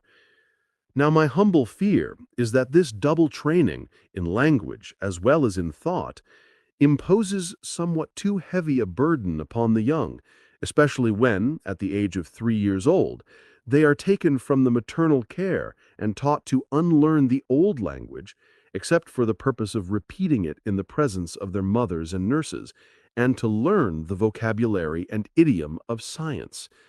Already, methinks, I discern a weakness in the grasp of mathematical truth at the present time, as compared with the more robust intellect of our ancestors 300 years ago. I say nothing of the possible danger if a woman should ever surreptitiously learn to read and convey to her sex the result of her perusal of a single popular volume, nor of the possibility that the indiscretion or disobedience of some infant male might reveal to a mother the secrets of the logical dialect. On the simple ground of the enfeebling of the male intellect, I rest this humble appeal to the highest authorities to reconsider the regulations of female education. Part 2. Other Worlds. O brave new worlds that have such people in them. Part 2. Other Lands. Section 13. How I Had a Vision of Lineland. It was the last day but one of the 1900th and 99th year of our era, and the first day of the long vacation. Having amused myself till a late hour with my favorite recreation of geometry, I had retired to rest with an unsolved problem in my mind. In the night, I had a dream. I saw before me a vast multitude of small straight lines, which I naturally assumed to be women, interspersed with other beings still smaller and of the nature of lustrous points, all moving to and fro in one and the same straight line, and, as nearly as I could judge, with the same velocity. A noise of confused, multitudinous chirping or twittering issued from them at intervals as long as they were moving, but sometimes they ceased from motion, and then all was silence. Approaching one of the largest of what I thought to be women, I accosted her, but received no answer. A second and third appeal on my part were equally ineffectual. Losing patience at what appeared to me intolerable rudeness, I brought my mouth into a position full in front of her mouth so as to intercept her motion, and loudly repeated my question. "Woman, what signifies this concourse, and this strange and confused chirping, and this monotonous motion to and fro in one and the same straight line?"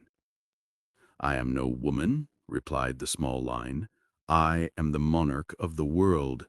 But thou, whence intrudest thou into my realm of Lineland?" Receiving this abrupt reply, I begged pardon if I had in any way startled or molested His Royal Highness, and describing myself as a stranger, I besought the king to give me some account of his dominions. But I had the greatest possible difficulty in obtaining any information on points that really interested me. For the monarch could not refrain from constantly assuming that whatever was familiar to him must also be known to me, and that I was simulating ignorance in jest. However, by persevering questions, I elicited the following facts. It seemed that this poor, ignorant monarch, as he called himself, was persuaded that the straight line which he called his kingdom, and in which he passed his existence, constituted the whole of the world, and indeed the whole of space. Not being able either to move or to see, save in his straight line, he had no conception of anything out of it. Though he had heard my voice when I first addressed him, the sounds had come to him in a manner so contrary to his experience that he had made no answer, seeing no man, as he expressed it, and hearing a voice, as it were, from mine own intestines. Until the moment when I placed my mouth in his world, he had neither seen me nor heard anything except confused sounds beating against what I called his side, but what he called his inside or stomach. Nor had he even now the least conception of the region from which I had come. Outside his world or line, all was a blank to him. Nay, not even a blank, for a blank implies space. Say, rather, all was non-existent.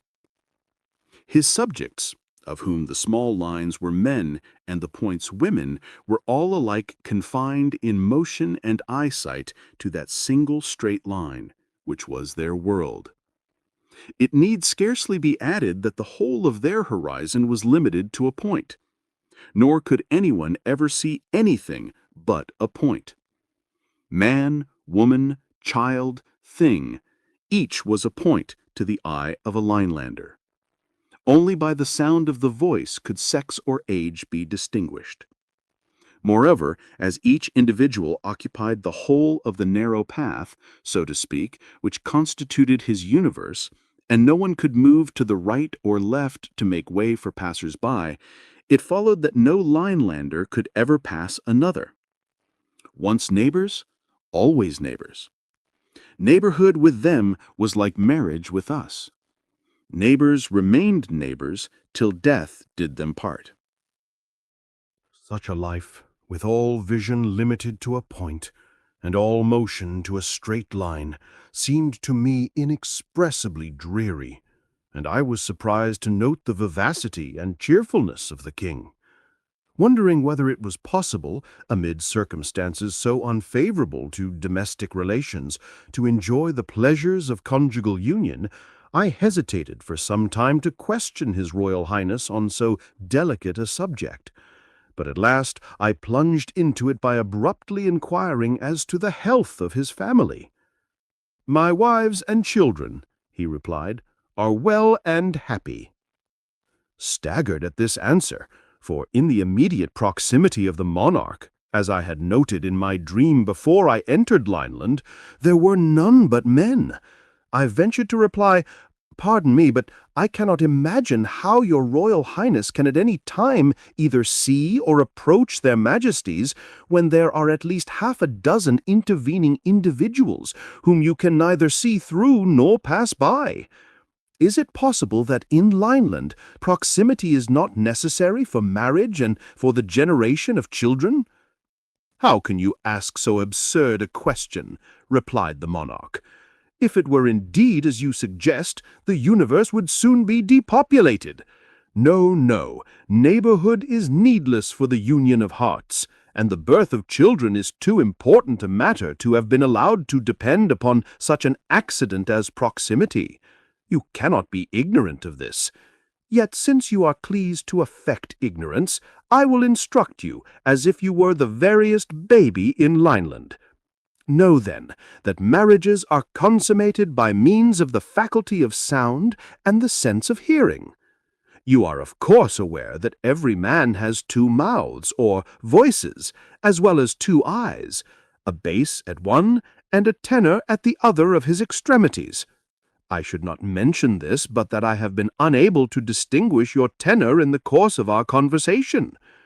I replied that I had but one voice, and that I had not been aware that His Royal Highness had two. That confirms my impression, said the king, that you are not a man, but a feminine monstrosity with a bass voice and an utterly uneducated ear. But to continue.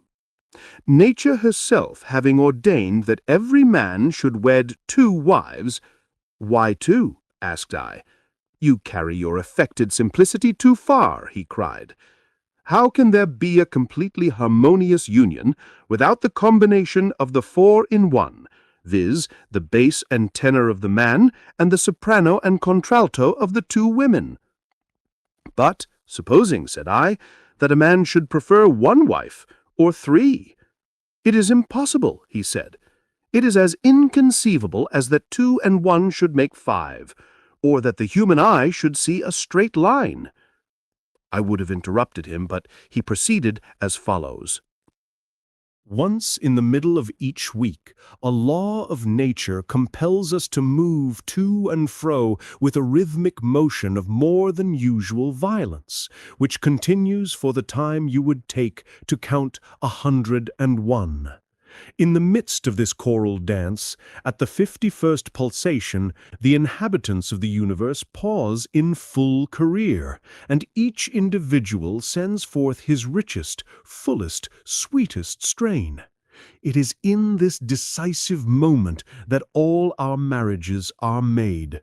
So exquisite is the adaptation of bass to treble, of tenor to contralto, that oftentimes the loved ones, though 20,000 leagues away, recognize at once the responsive note of their destined lover. And, penetrating the paltry obstacles of distance, love unites the three. The marriage in that instant consummated results in a threefold male and female offspring which takes its place in Lineland. What?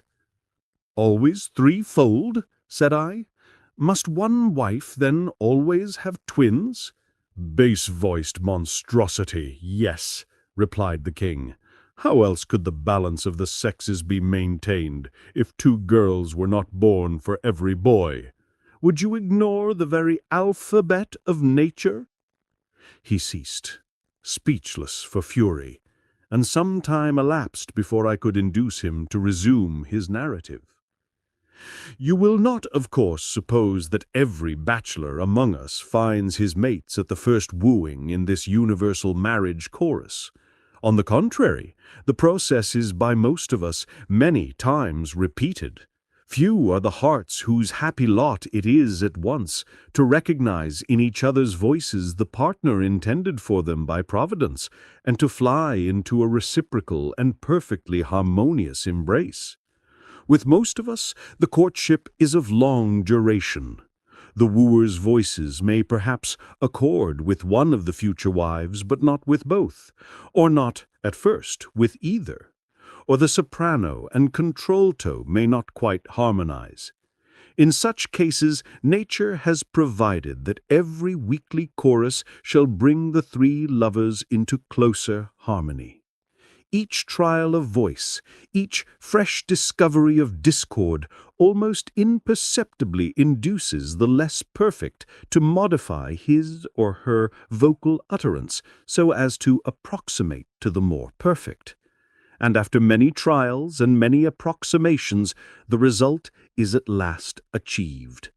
There comes a day at last when, while the wonted marriage chorus goes forth from universal Lineland, the 3 far-off lovers suddenly find themselves in exact harmony, and before they are aware, the wedded triplet is wrapped vocally into a duplicate embrace, and nature rejoices over 1 more marriage and over 3 more births. Section 14. How I vainly tried to explain the nature of Flatland. Thinking that it was time to bring down the monarch from his raptures to the common sense, I determined to endeavor to open up to him some glimpses of the truth, that is to say, of the nature of things in Flatland. So I began thus. How does your Royal Highness distinguish the shapes and positions of his subjects? I, for my part, noticed by the sense of sight before I entered your kingdom that some of your people are lines and others points, and that some of the lines are larger. You speak of an impossibility, interrupted the king. You must have seen a vision, for to detect the difference between a line and a point by the sense of sight is, as everyone knows, in the nature of things impossible. But it can be detected by the sense of hearing, and by the same means my shape can be exactly ascertained. Behold me, I am a line, the longest in Lineland, over 6 inches of space. Of length, I ventured to suggest. Fool, said he, space is length. Interrupt me again, and I have done.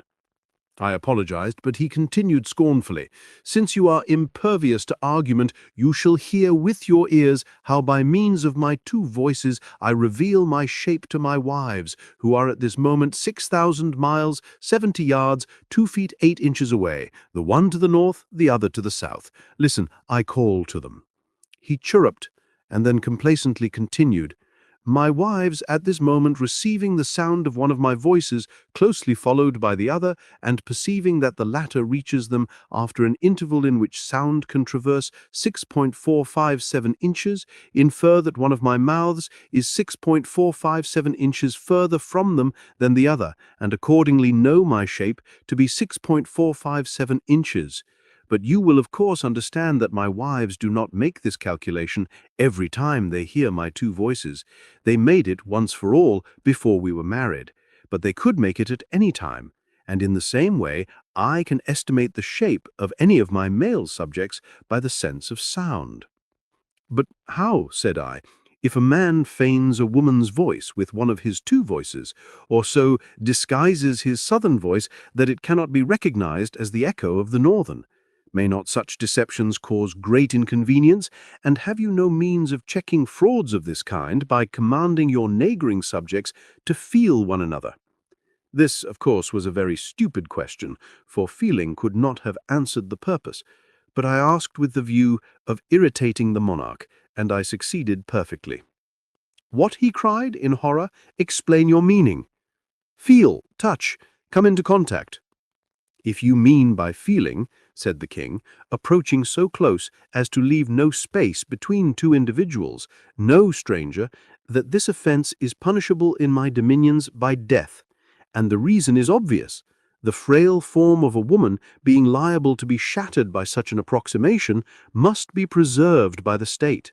But since women cannot be distinguished by the sense of sight from man, the law ordains universally that neither man nor woman shall be approached so closely as to destroy the interval between the approximator and the approximated. And indeed, what possible purpose would be served by this illegal and unnatural excess of approximation which you call touching, when all the ends of so brutal and coarse a process are attained at once more easily and more exactly by the sense of hearing? As to your suggested danger of deception, it is non-existent, for the voice, being the essence of one's being, cannot be thus changed at will.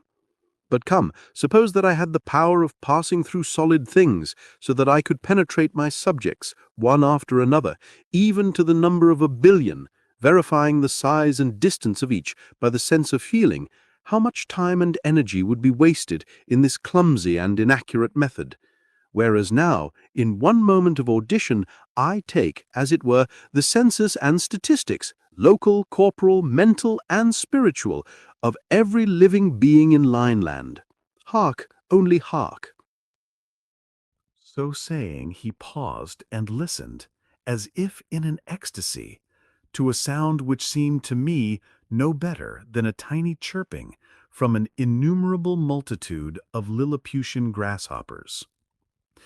Truly, replied I, your sense of hearing serves you in good stead and fills up many of your deficiencies.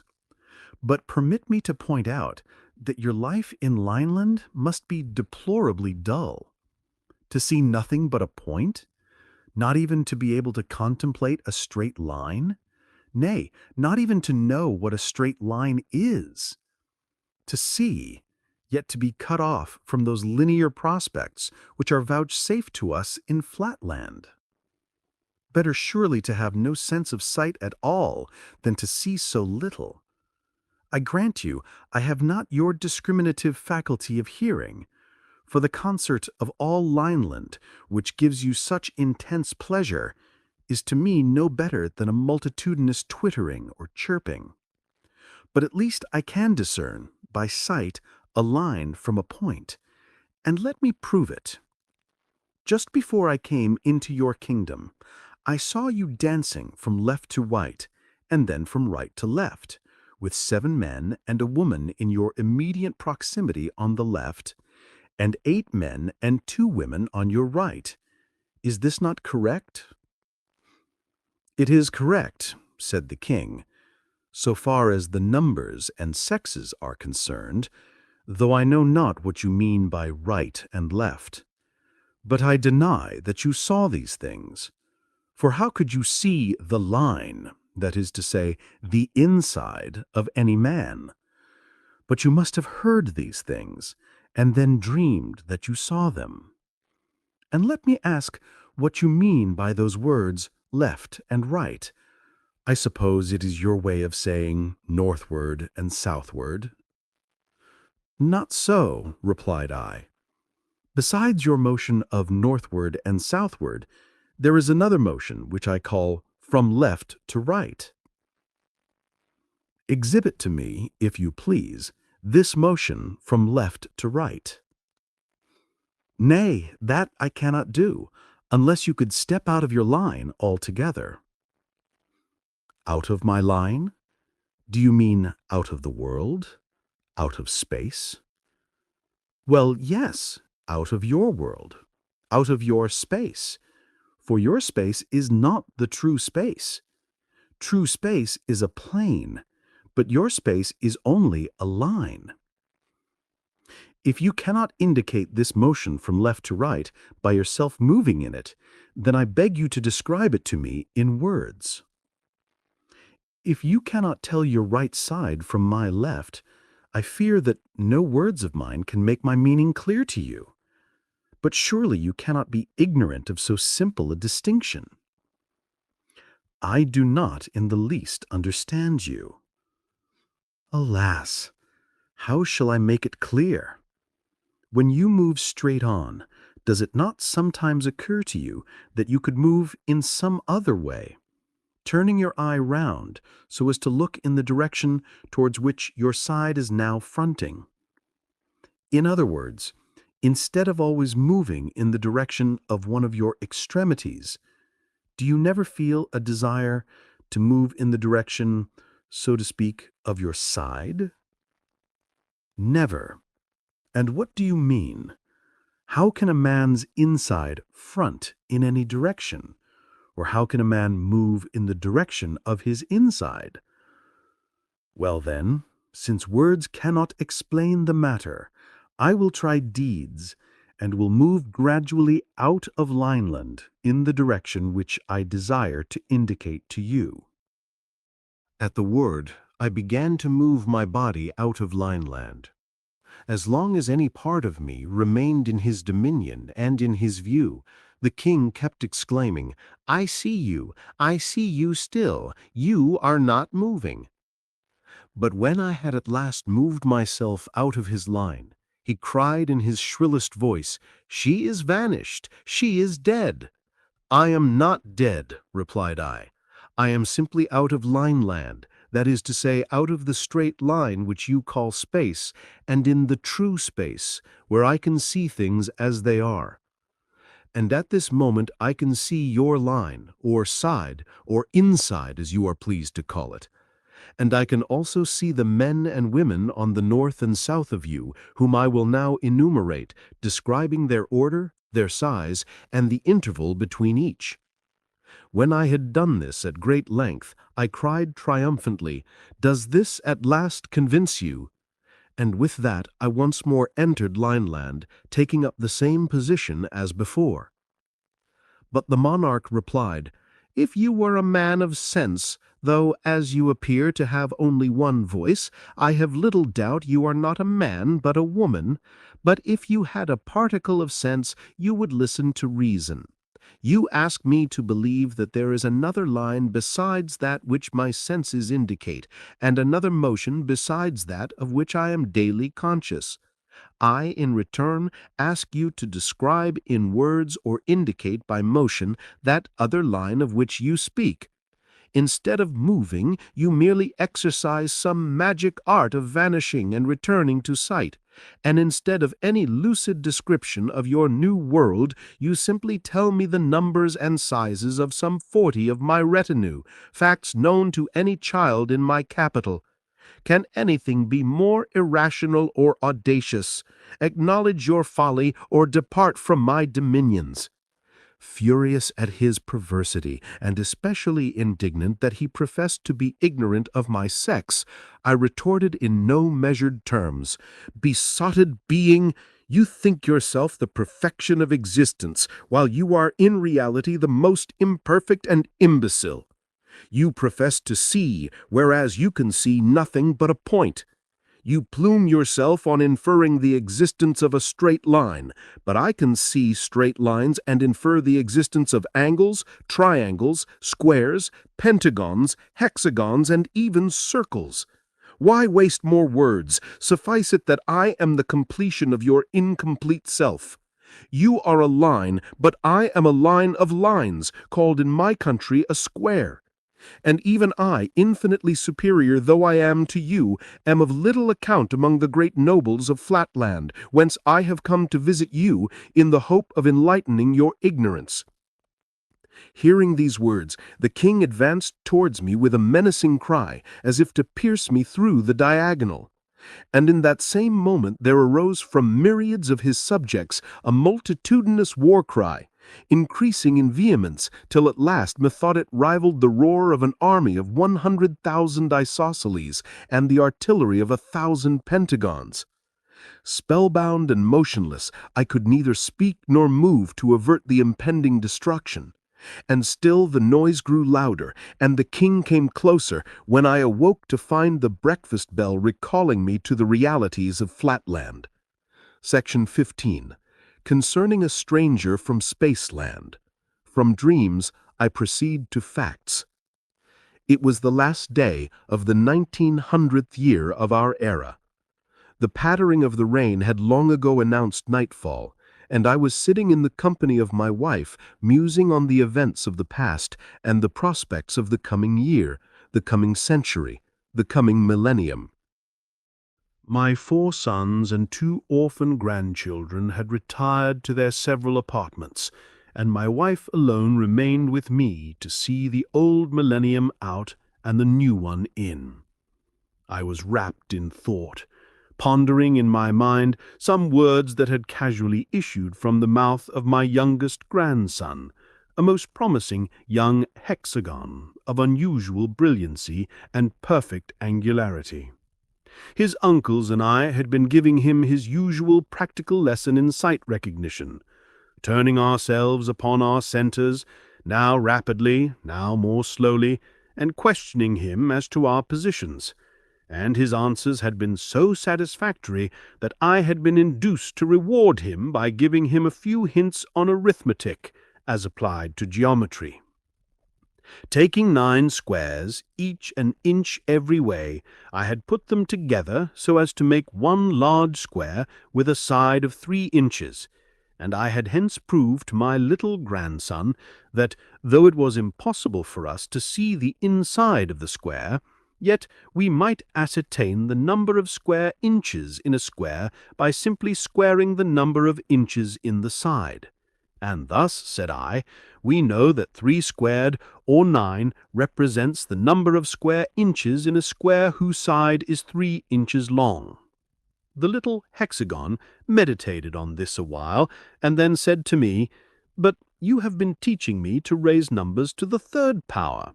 I suppose 3 cubed must mean something in geometry? What does it mean?" "Nothing at all," I replied, "not at least in geometry, for geometry has only 2 dimensions. And then I began to show the boy how a point by moving through a length of 3 inches makes a line of 3 inches, which may be represented by 3, and how a line of 3 inches moving parallel to itself through a length of 3 inches makes a square of 3 inches every way, which may be represented by 3 squared.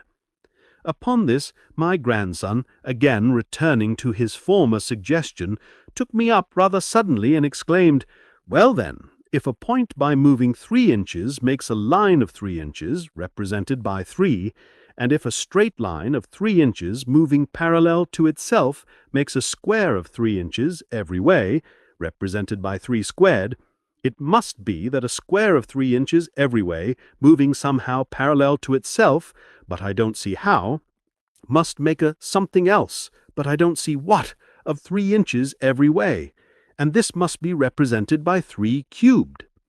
Go to bed, said I, a little ruffled by his interruption. If you would talk less nonsense, you would remember more sense. So my grandson had disappeared in disgrace, and there I sat by my wife's side, endeavoring to form a retrospect of the year 1999 and of the possibilities of the year 2000, but not quite able to shake off the thoughts suggested by the prattle of my bright little hexagon. Only a few sands now remained in the half-hour glass. Rousing myself from my reverie, I turned the glass northward for the last time in the old millennium, and in the act I exclaimed aloud, "The boy is a fool." Straightway I became conscious of a presence in the room, and a chilling breath thrilled through my very being. "He is no such thing," cried my wife, "and you are breaking the commandments in thus dishonoring your own grandson." But I took no notice of her. Looking round in every direction, I could see nothing. Yet still I felt a presence, and shivered as the cold whisper came again. I started up. "What is the matter?" said my wife. "There is no draught. What are you looking for? There is nothing." There was nothing, and I resumed my seat, again exclaiming, "The boy is a fool, I say. 3 cubed can have no meaning in geometry." At once there came a distinctly audible reply. "The boy is not a fool, and 3 cubed has an obvious geometrical meaning." My wife as well as myself heard the words, although she did not understand their meaning, and both of us sprang forward in the direction of the sound. What was our horror when we saw before us a figure! At the first glance it appeared to be a woman, seen sideways, but a moment's observation showed me that the extremities passed into dimness too rapidly to represent one of the female sex, and I should have thought it a circle, only that it seemed to change its size in a manner impossible for a circle or for any regular figure of which I had had experience. But my wife had not my experience, nor the coolness necessary to note these characteristics. With the usual hastiness and unreasoning jealousy of her sex, she flew at once to the conclusion that a woman had entered the house through some small aperture.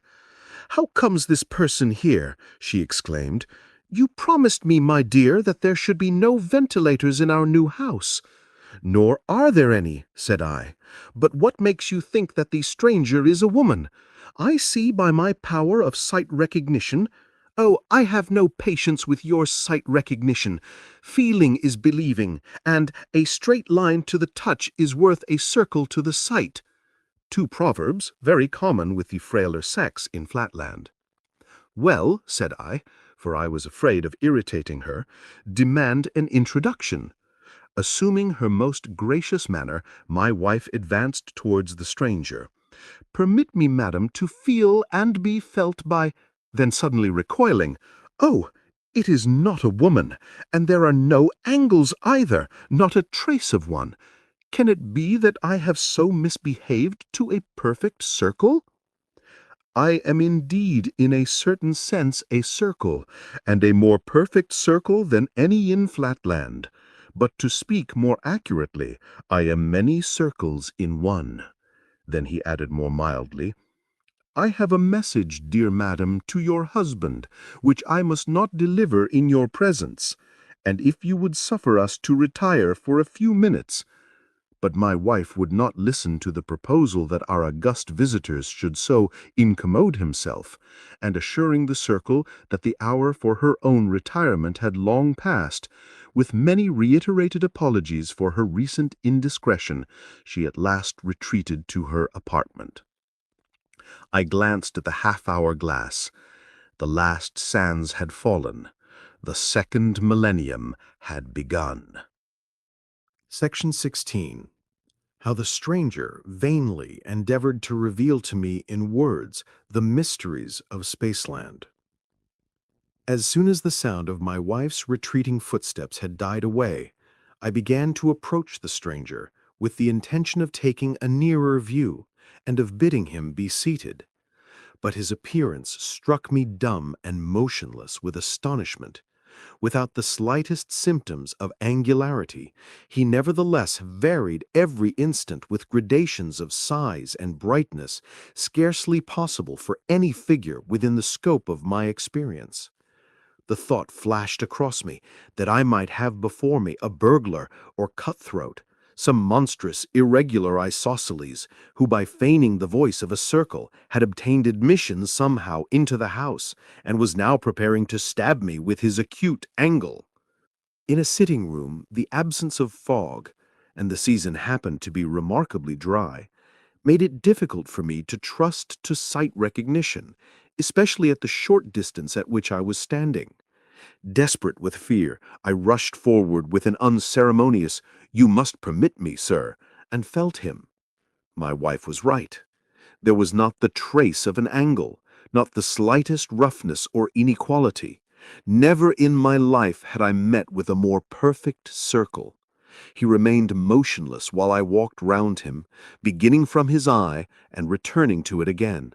Circular he was throughout, a perfectly satisfactory circle. There could not be a doubt of it. Then followed a dialogue, which I will endeavor to set down as near as I can recollect it, omitting only some of my profuse apologies, for I was covered with shame and humiliation that I, a square, should have been guilty of the impertinence of feeling a circle. It was commenced by the stranger with some impatience at the lengthiness of my introductory process. Stranger: have you felt me enough by this time?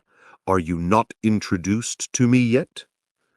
I: most illustrious sir, excuse my awkwardness, which arises not from ignorance of the usages of polite society, but from a little surprise and nervousness consequent on this somewhat unexpected visit.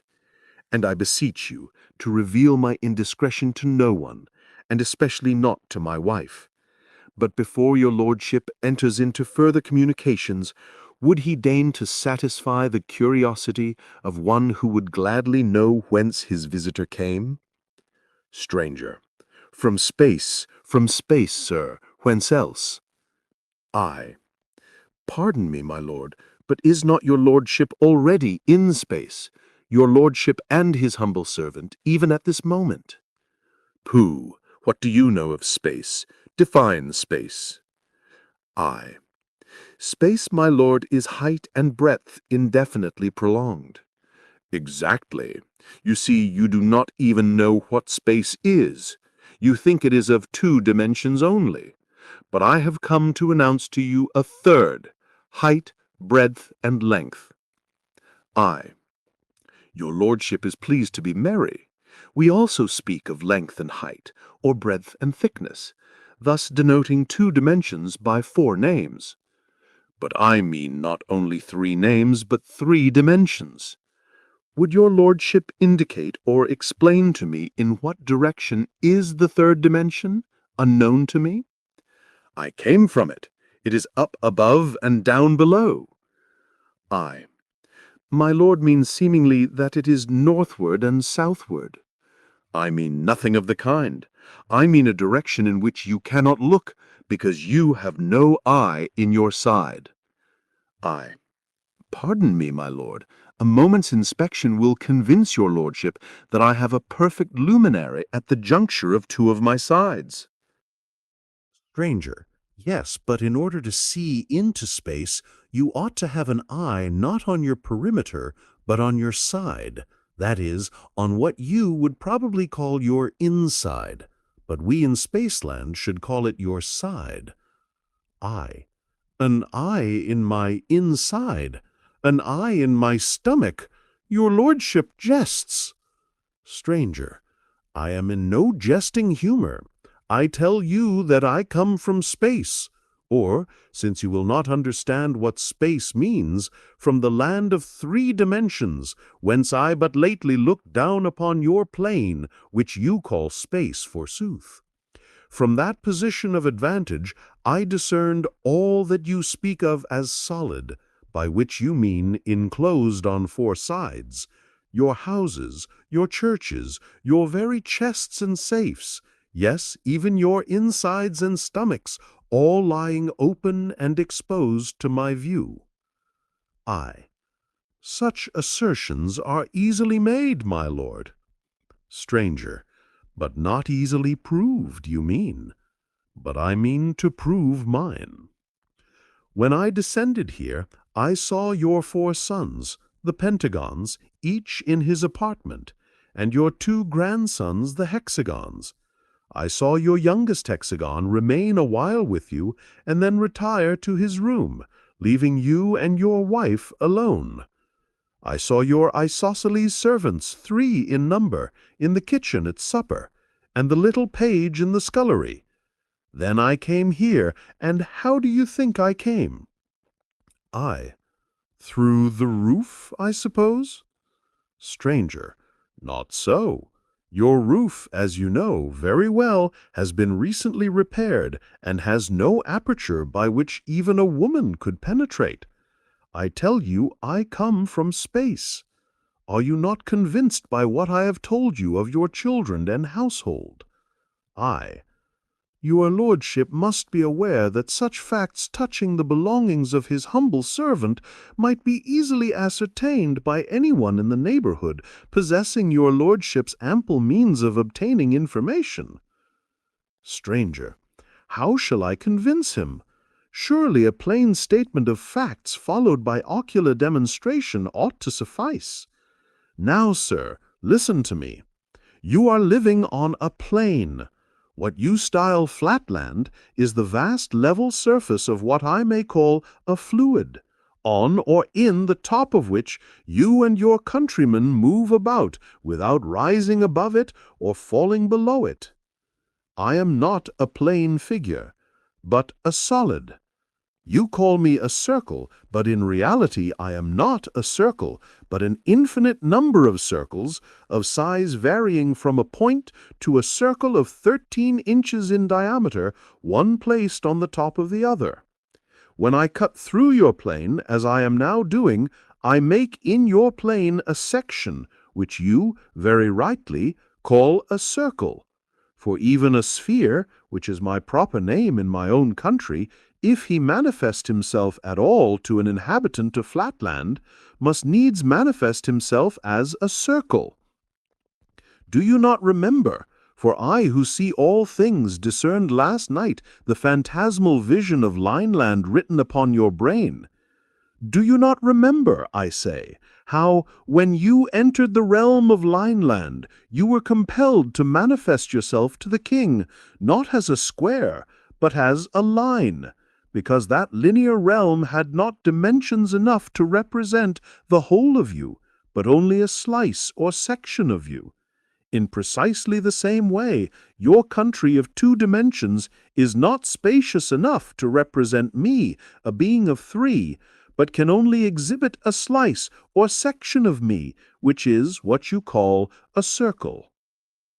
The diminished brightness of your eye indicates incredulity, but now prepare to receive proof positive of the truth of my assertions. You cannot indeed see more than one of my sections or circles at a time, for you have no power to raise your eye out of the plane of Flatland. But you can at least see that as I rise in space, so my section becomes smaller.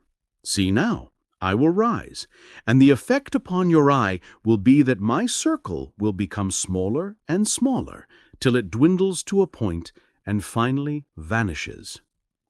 There was no rising that I could see, but he diminished and finally vanished.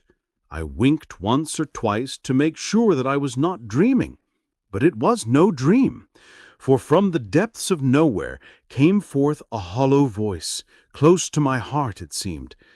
Am I quite gone? Are you convinced now?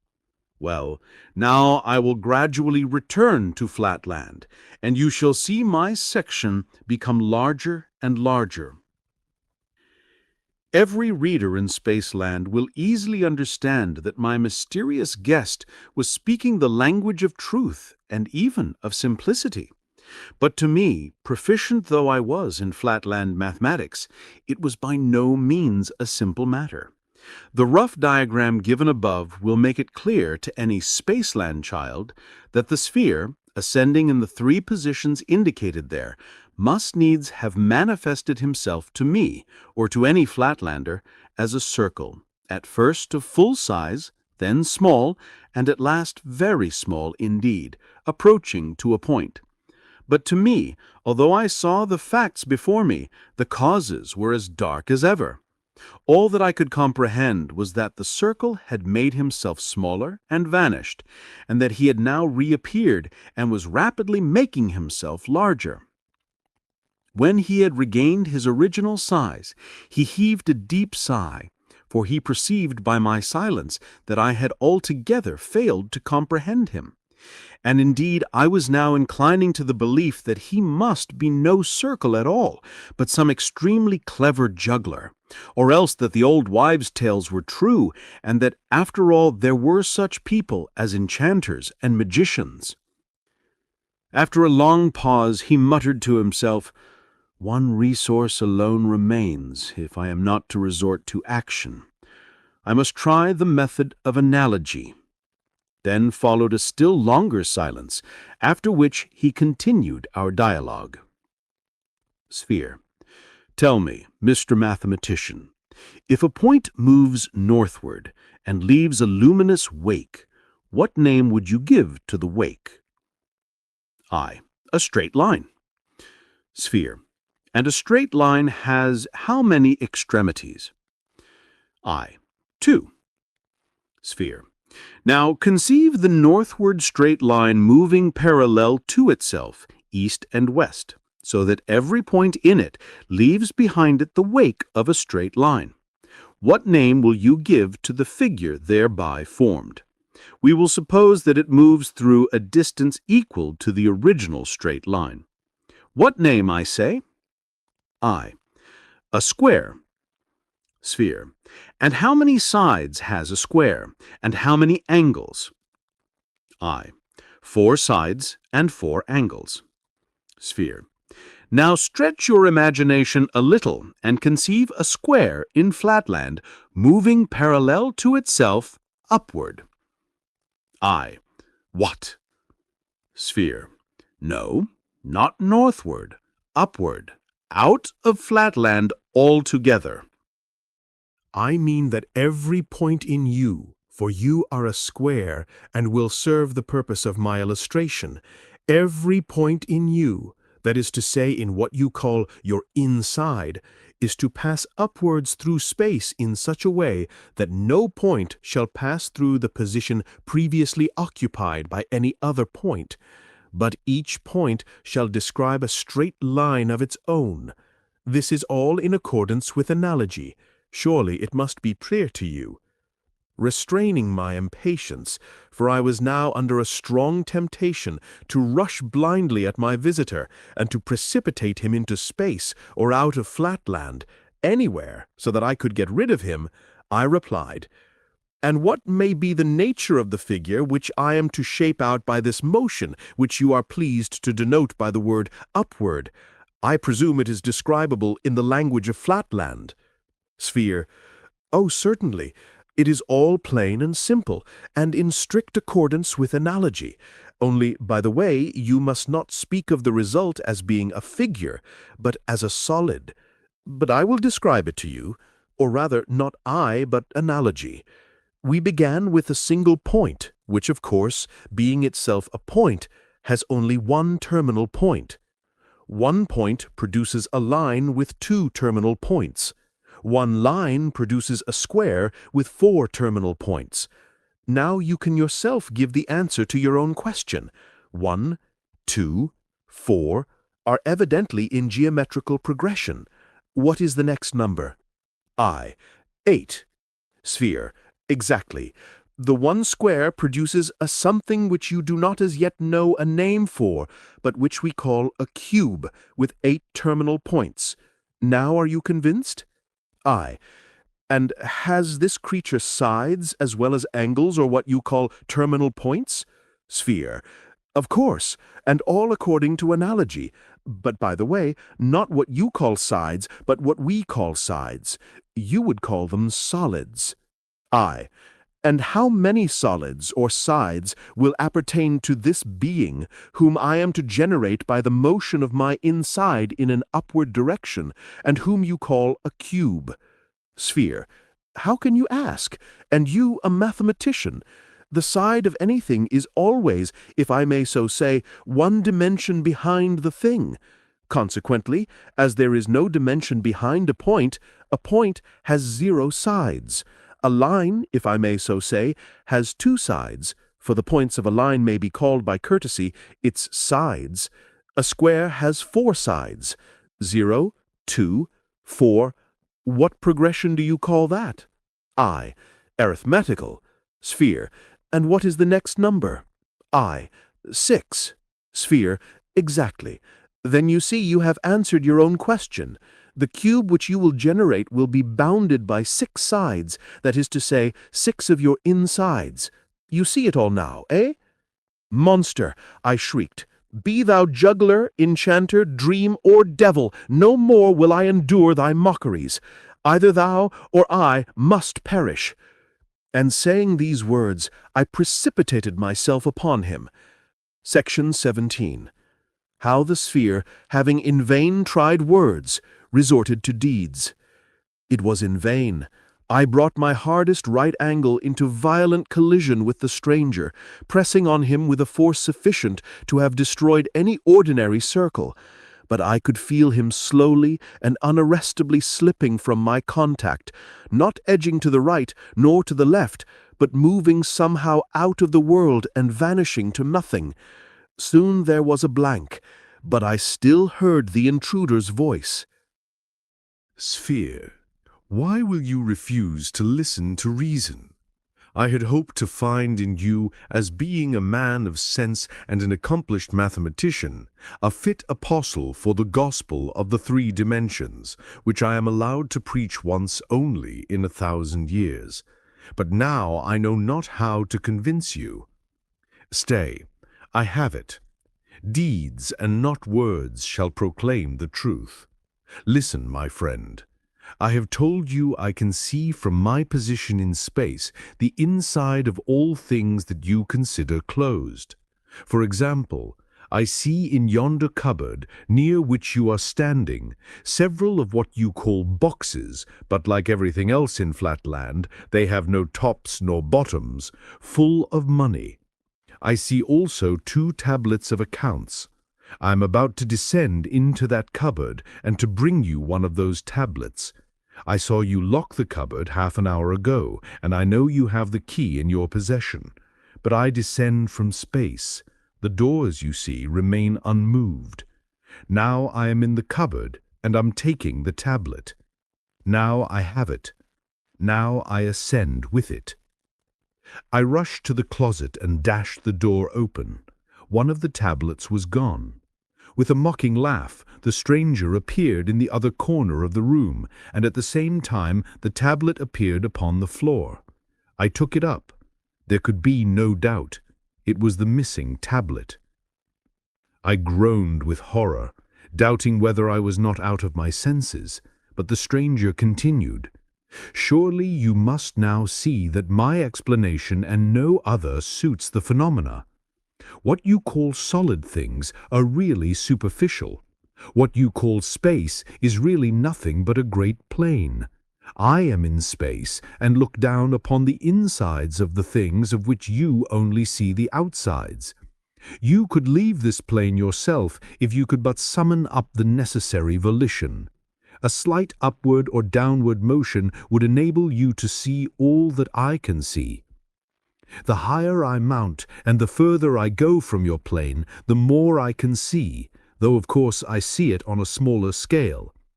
For example, I am ascending. Now I can see your neighbor the hexagon and his family in their several apartments. Now I see the inside of the theater 10 doors off, from which the audience is only just departing, and on the other side a circle in his study, sitting at his books. Now I shall come back to you. And as a crowning proof, what do you say to my giving you a touch, just the least touch, in your stomach? It will not seriously injure you, and the slight pain you may suffer cannot be compared with the mental benefit you will receive. Before I could utter a word of remonstrance, I felt a shooting pain in my inside, and a demoniacal laugh seemed to issue from within me.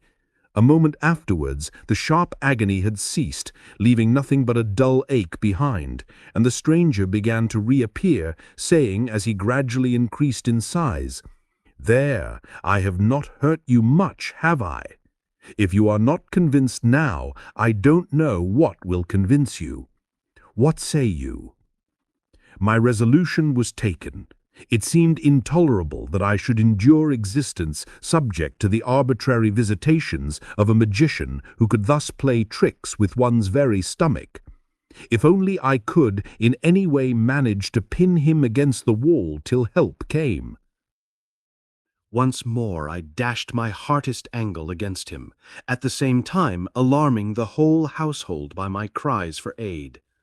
I believe, at the moment of my onset, the stranger had sunk below our plane and really found difficulty in rising.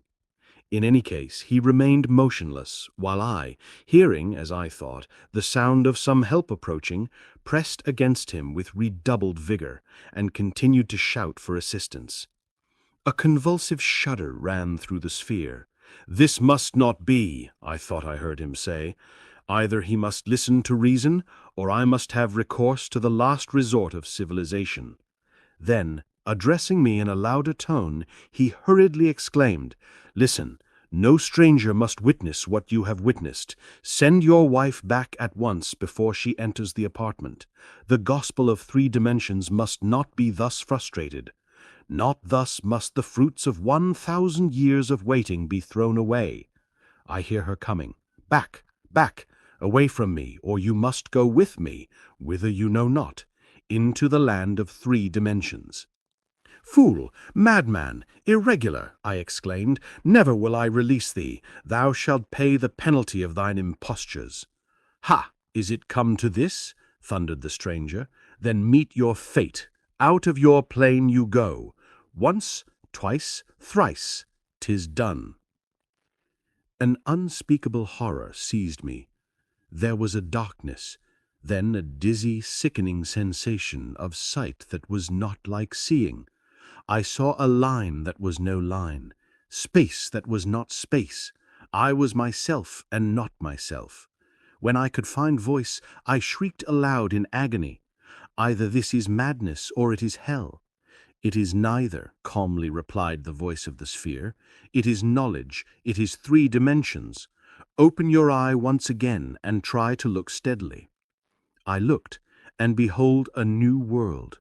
There stood before me, visibly incorporate, all that I had before inferred, conjectured, dreamed of perfect circular beauty.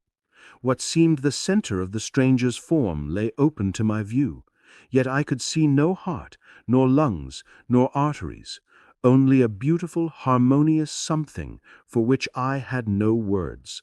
But you, my readers in Spaceland, would call it the surface of the sphere.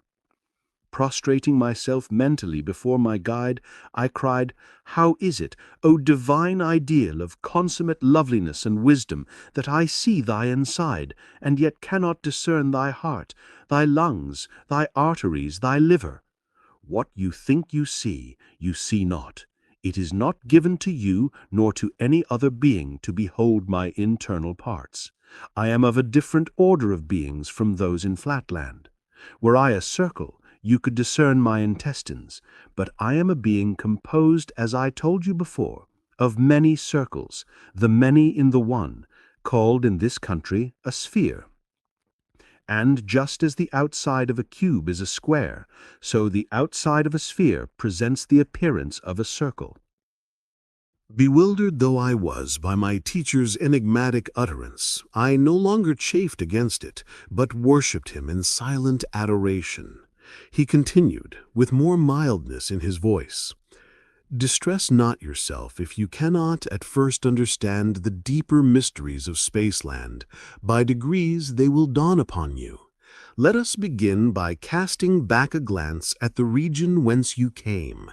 Return with me a while to the plains of Flatland, and I will show you that which you have so often reasoned and thought about, but never seen with the sense of sight, a visible angle." "Impossible," I cried. But, the sphere leading the way, I followed as if in a dream, till once more his voice arrested me.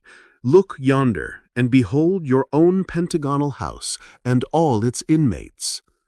I looked below, and saw with my physical eye all that domestic individuality which I had hitherto merely inferred with the understanding. And how poor and shadowy was the inferred conjecture in comparison with the reality which I now beheld! My 4 sons calmly asleep in the northwestern rooms, my 2 orphan grandsons to the south, the servants, the butler, my daughter, all in their several apartments. Only my affectionate wife, alarmed by my continued absence, had quitted her room and was roving up and down in the hall, anxiously awaiting my return.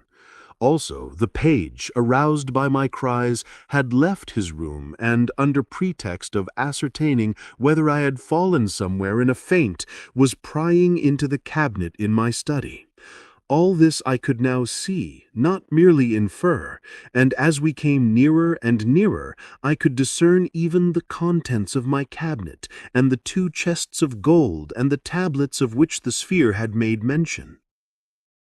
Touched by my wife's distress, I would have sprung downward to reassure her, but I found myself incapable of motion. "Trouble not yourself about your wife," said my guide. "She will not be long left in anxiety. Meantime, let us take a survey of Flatland."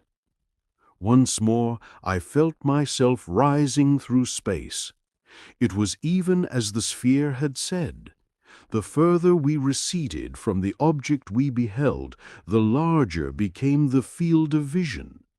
My native city, with the interior of every house and every creature therein, lay open to my view in miniature. We mounted higher, and lo, the secrets of the earth, the depths of mines and inmost caverns of the hills were bared before me. Awestruck at the sight of the mysteries of the earth thus unveiled before my unworthy eye, I said to my companion, "Behold, I am become as a god. For the wise men in our country say that to see all things, or as they express it, omnividence, is the attribute of God alone." There was something of scorn in the voice of my teacher as he made answer, "Is it so indeed?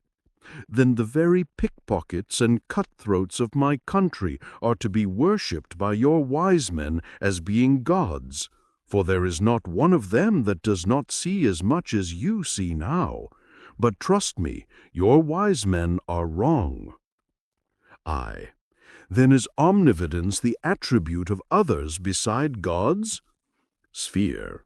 I do not know. But if a pickpocket or a cutthroat of our country can see everything that is in your country, surely that is no reason why the pickpocket or cutthroat should be accepted by you as a god. This omnividence, as you call it is not a common word in Spaceland. Does it make you more just, more merciful, less selfish, more loving? Not in the least. Then how does it make you more divine? I. More merciful, more loving, but these are the qualities of women, and we know that a circle is a higher being than a straight line, insofar as knowledge and wisdom are more to be esteemed than mere affection. Sphere. It is not for me to classify human faculties according to merit. Yet many of the best and wisest in Spaceland think more of the affections than of the understanding, more of your despised straight lines than of your belauded circles. But enough of that. Look yonder. Do you know that building? I looked, and afar off I saw an immense polygonal structure in which I recognized the General Assembly Hall of the States of Flatland, surrounded by dense lines of pentagonal buildings at right angles to each other, which I knew to be the streets, and I perceived that I was approaching the great metropolis. "Here we descend," said my guide. It was now morning, the first hour of the first day of the 2000th year of our era. Acting, as was their wont, in strict accordance with precedent, the highest circles of the realm were meeting in solemn conclave, as they had met on the first hour of the first day of the year 1000, and also on the first hour of the first day of the year 0. The minutes of the previous meetings were now read by one whom I at once recognized as my brother, a perfectly symmetrical square, and the chief clerk of the High Council. It was found recorded on each occasion that, whereas the states had been troubled by diverse ill-intentioned persons pretending to have received revelations from another world and professing to produce demonstrations whereby they had instigated to frenzy both themselves and others, it had been for this cause unanimously resolved by the Grand Council that on the first day of each millenniary special injunctions be sent to the prefects in the several districts of Flatland to make strict search for such misguided persons, and without formality of mathematical examination to destroy all such as were isosceles of any degree, to scourge and imprison any regular triangle, to cause any square or pentagon to be sent to the district asylum, and to arrest anyone of higher rank, sending him straightway to the capital to be examined and judged by the council. "You hear your fate," said the sphere to me, while the council was passing for the third time the formal resolution. "Death or imprisonment awaits the apostle of the gospel of 3 dimensions." "Not so," replied I. "The matter is now so clear to me, the nature of real space so palpable, that methinks I could make a child understand it. Permit me but to descend at this moment and enlighten them." "Not yet," said my guide. "The time will come for that.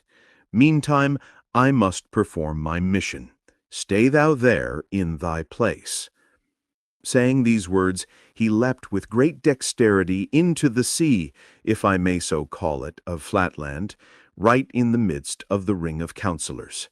"I come," cried he, "to proclaim that there is a land of 3 dimensions." I could see many of the younger councillors start back in manifest horror as the sphere's sectional widened before them, but on a sign from the presiding circle, who showed not the slightest alarm or surprise, 6 isosceles of a low type from 6 different quarters rushed upon the sphere. "We have him!" they cried. "No, yes, we have him still! He's going! He's gone!" "My lords," said the president to the junior circles of the council, "there is not the slightest need for surprise. The secret archives to which I alone have access tell me that a similar occurrence happened on the last two millennial commencements. You will, of course, say nothing of these trifles outside the cabinet." Raising his voice, he now summoned the guard. "Arrest the policemen. Gag them. You know your duty." After he had consigned to their fate the wretched policemen, ill-fated and unwilling witnesses of a state secret which they were not to be permitted to reveal, he again addressed the councillors. "My lords, the business of the council being concluded, I have only to wish you a happy new year."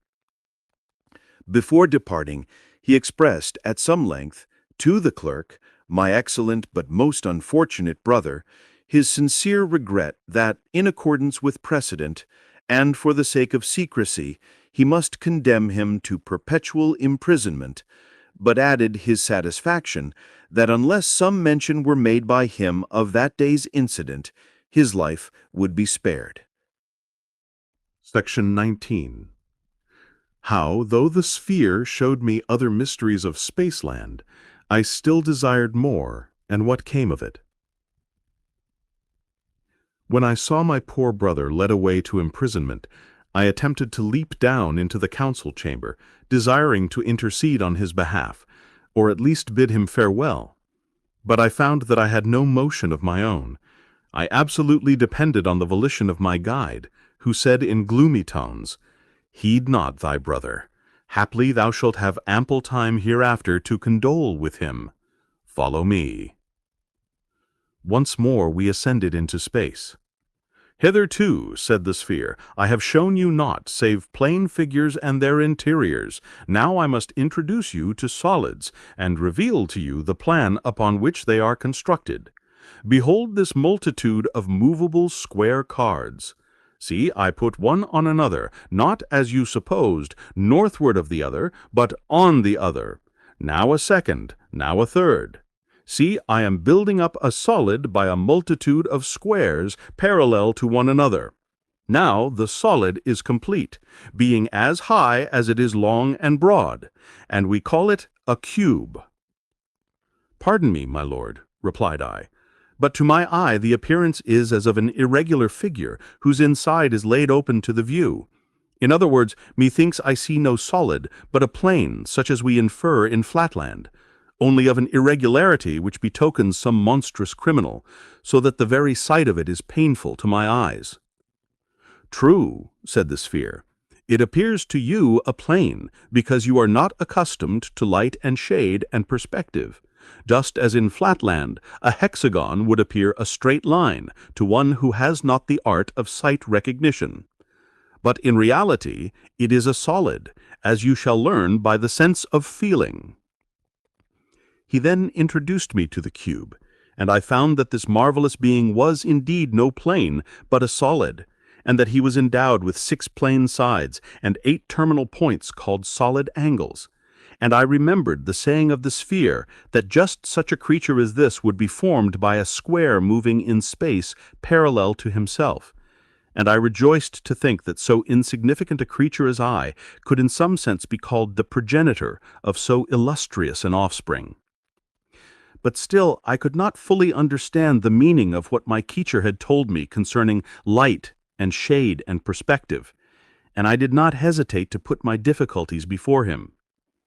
Were I to give the sphere's explanation of these matters, succinct and clear though it was, it would be tedious to an inhabitant of space who knows these things already. Suffice it that by his lucid statements, and by changing the position of objects and lights, and by allowing me to feel the several objects, and even his own sacred person, he at last made all things clear to me, so that I could now readily distinguish between a circle and a sphere, a plane figure and a solid.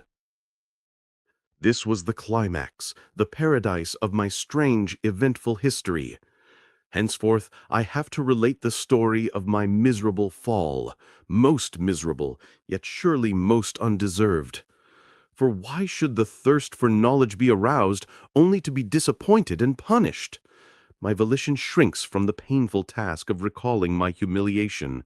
Yet, like a second Prometheus, I will endure this and worse, if by any means I may arouse in the interiors of plain and solid humanity a spirit of rebellion against the conceit which would limit our dimensions to 2 or 3 or any number short of infinity. Away, then, with all personal considerations. Let me continue to the end, as I began, without further digressions or anticipations, pursuing the plain path of dispassionate history. The exact facts, the exact words, and they are burnt in upon my brain, shall be set down without alteration of an iota, and let my readers judge between me and destiny. The sphere would willingly have continued his lessons by indoctrinating me in the conformation of all regular solids, cylinders, cones, pyramids, pentahedrons, hexahedrons, dodecahedrons, and spheres. But I ventured to interrupt him. Not that I was wearied of knowledge. On the contrary, I thirsted for yet deeper and fuller draughts than he was offering to me. "Pardon me," said I, "O thou whom I must no longer address as the perfection of all beauty, but let me beg thee to vouchsafe thy servant a sight of thine interior." Sphere. My what? I. Thine interior, thy stomach, thy intestines. Sphere. Whence this ill-timed impertinent request? And what mean you by saying that I am no longer the perfection of all beauty? I. My lord, your own wisdom has taught me to aspire to one even more great, more beautiful, and more closely approximate to perfection than yourself. As you yourself, superior to all Flatland forms, combine many circles in one, so doubtless there is one above you who combines many spheres in one supreme existence, surpassing even the solids of Spaceland. And even as we, who are now in space, look down on Flatland and see the insides of all things, so of a certainty there is yet above us some higher, purer region, whither thou dost surely purpose to lead me, O thou whom I shall always call everywhere and in all dimensions my priest, philosopher, and friend. Some yet more spacious space, some more dimensionable dimensionality, from the vantage ground of which we shall look down together upon the revealed insides of solid things, and where thine own intestines and those of thy kindred spheres will lie exposed to the view of the poor wandering exile from Flatland, to whom so much has already been vouchsafed. Sphere. Pooh, stuff. Enough of this trifling. The time is short, and much remains to be done before you are fit to proclaim the gospel of 3 dimensions to your blind, benighted countrymen in Flatland. I. Nay, gracious teacher, deny me not what I know it is in thy power to perform. Grant me but one glimpse of thine interior, and I am satisfied forever, remaining henceforth thy docile pupil, thy unemancipatable slave, ready to receive all thy teachings and to feed upon the words that fall from thy lips. Sphere. Well then, to content and silence you, let me say at once, I would show you what you wish if I could, but I cannot. Would you have me turn my stomach inside out to oblige you? I. But my lord has shown me the intestines of all my countrymen in the land of 2 dimensions by taking me with him into the land of 3. What therefore more easy than now to take his servant on a second journey into the blessed region of the 4th dimension, where I shall look down with him once more upon this land of 3 dimensions, and see the inside of every 3-dimensioned house, the secrets of the solid earth, the treasures of the mines in Spaceland, and the intestines of every solid living creature, even of the noble and adorable spheres. Sphere. But where is this land of 4 dimensions? I know not, but doubtless my teacher knows. Sphere. Not I. There is no such land. The very idea of it is utterly inconceivable. I. Your lordship tempts his servant to see whether he remembers the revelations imparted to him. Trifle not with me, my lord. I crave, I thirst for more knowledge. Doubtless we cannot see that other higher spaceland now, because we have no eye in our stomachs.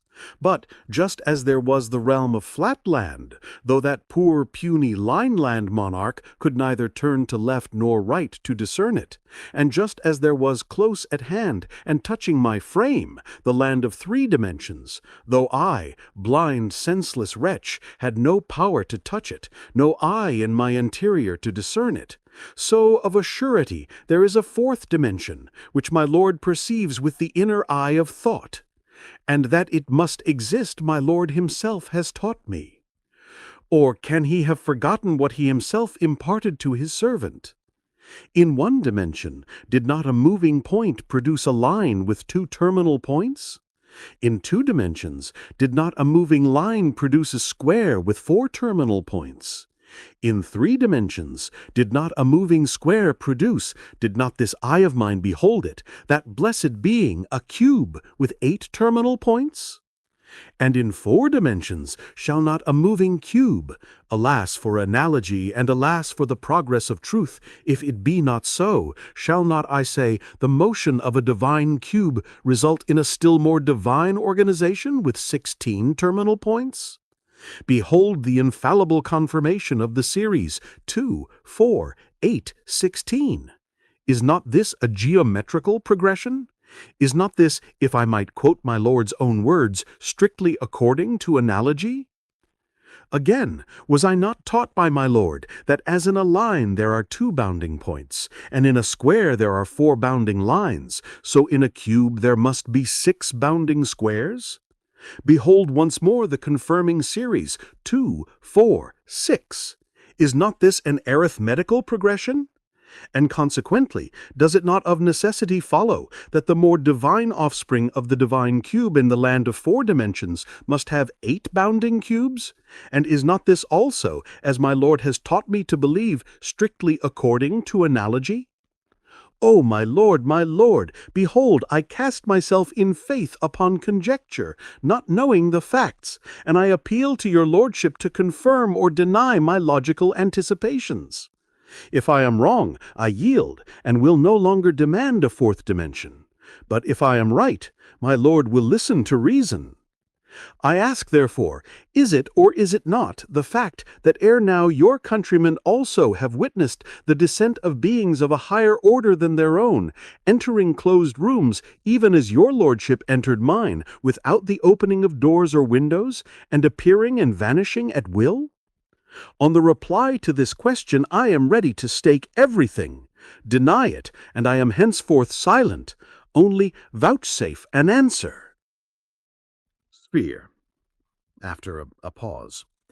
It is reported so, but men are divided in opinion as to the facts, and even granting the facts, they explain them in different ways. And in any case, however great may be the number of different explanations, no one has adopted or suggested the theory of a 4th dimension. Therefore, pray have done with this trifling, and let us return to business. I was certain of it. I was certain that my anticipations would be fulfilled. And now have patience with me and answer me yet one more question, best of teachers. Those who have thus appeared, no one knows whence, and have returned, no one knows whither, have they also contracted their sections and vanished somehow into that more spacious space whither I now entreat you to conduct me? Sphere, moodily. They have vanished, certainly, if they ever appeared. But most people say that these visions arose from the thought, you will not understand me, from the brain, from the perturbed angularity of the seer. Say they so? Oh, believe them not. Or if it indeed be so, that this other space is really Thoughtland, then take me to that blessed region where I in thought shall see the insides of all solid things. There, before my ravished eye, a cube moving in some altogether new direction, but strictly according to analogy, so as to make every particle of his interior pass through a new kind of space with a wake of its own, shall create a still more perfect perfection than himself, with 16 terminal extra solid angles, and 8 solid cubes for his perimeter. And once there, shall we stay our upward course? In that blessed region of 4 dimensions, shall we linger on at the threshold of the 5th, and not enter therein? Oh no! Let us rather resolve that our ambition shall soar with our corporal ascent. Then, yielding to our intellectual onset, the gates of the 6th dimension shall fly open. After that, a 7th, and then an 8th. How long I should have continued I know not. In vain did the sphere, in his voice of thunder, reiterate his commands of silence, and threaten me with the direst penalties if I persisted. Nothing could stem the flood of my ecstatic aspirations. Perhaps I was to blame, but indeed I was intoxicated with the recent draughts of truth to which he himself had introduced me. However, the end was not long in coming. My words were cut short by a crash outside, and a simultaneous crash inside me, which impelled me through space with a velocity that precluded speech. Down, down, down! I was rapidly descending, and I knew that return to Flatland was my doom. One glimpse, one last and never-to-be-forgotten glimpse I had of that dull, level wilderness, which was now to become my universe again, spread out before my eye. Then a darkness. Then a final, all-consummating thunder peal, and when I came to myself, I was once more a common creeping square in my study at home, listening to the peace cry of my approaching wife. Part 20. Although I had less than a minute for reflection, I felt, by a kind of instinct, that I must conceal my experiences from my wife.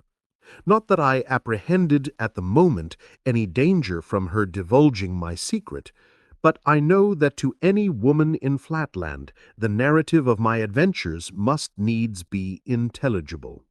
So I endeavored to reassure her by some story, invented for the occasion, that I had accidentally fallen through the trap door of the cellar, and there had lain stunned.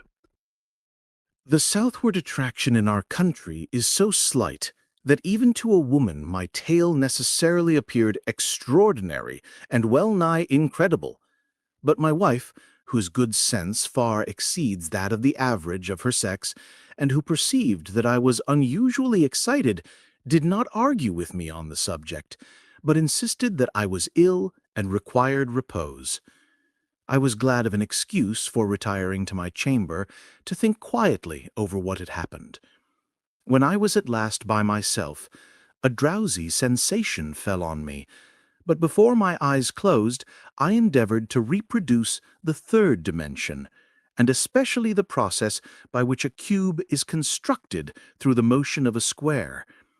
It was not so clear as I could have wished, but I remembered that it must be upward but not northward, and I determined steadfastly to retain these words as the clue, which, if firmly grasped, could not fail to guide me to the solution. So, mechanically repeating, like a charm, the words, upward yet not northward, I fell into a sound, refreshing sleep. During my slumber, I had a dream. I thought I was once more by the side of the sphere, whose lustrous hue betokened that he had exchanged his wrath against me for perfect placability. We were moving together towards a bright but infinitesimally small point, to which my master directed my attention.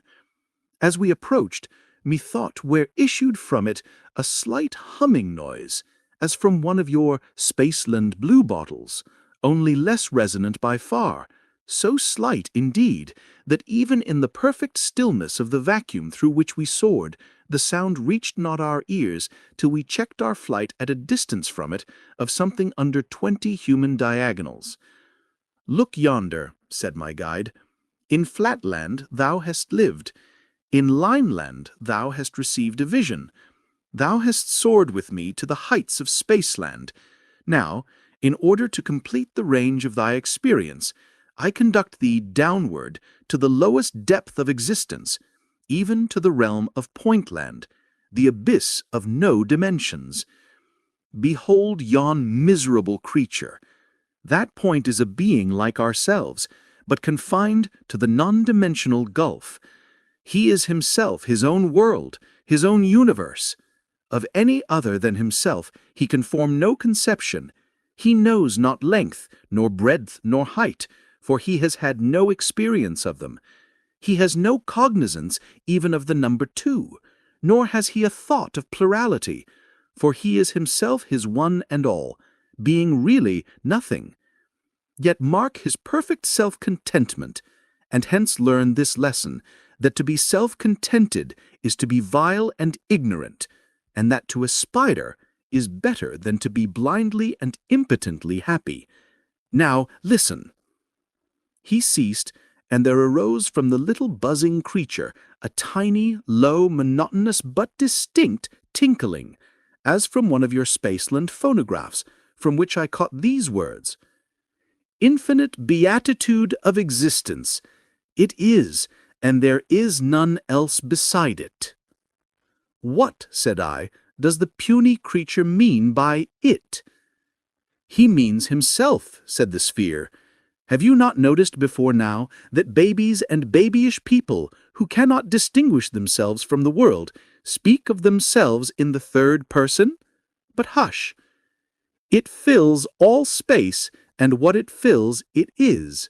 What it thinks, that it utters, and what it utters, that it hears, and it itself is thinker, utterer, hearer, thought, word, audition. It is the one, and yet the all in all. Ah, the happiness of being." "Can you not startle the little thing out of its complacency?" said I. "Tell it what it really is, as you told me. Reveal to it the narrow limitations of Pointland, and lead it up to something higher." "That is no easy task," said my master. "Try you." Hereon, raising my voice to the uttermost, I addressed the point as follows: "Silence! Silence, contemptible creature!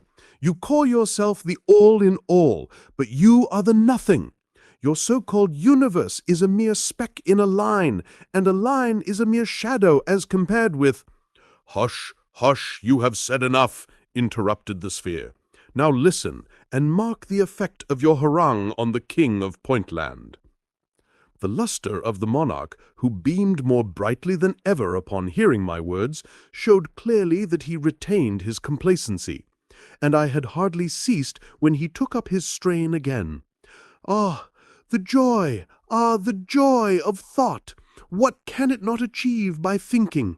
Its own thought coming to itself, suggestive of its disparagement, thereby to enhance its happiness. Sweet rebellion stirred up to result in triumph. Ah, the divine creative power of the all-in-one! Ah, the joy of being!" "You see," said my teacher, "how little your words have done. So far as the monarch understands them at all, he accepts them as his own, for he cannot conceive of any other except himself, and plumes himself upon the variety of its thought as an instance of creative power.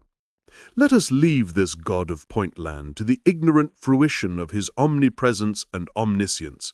Nothing that you or I can do can rescue him from his self-satisfaction." After this, as we floated gently back to Flatland, I could hear the mild voice of my companion pointing the moral of my vision, and stimulating me to aspire, and to teach others to aspire.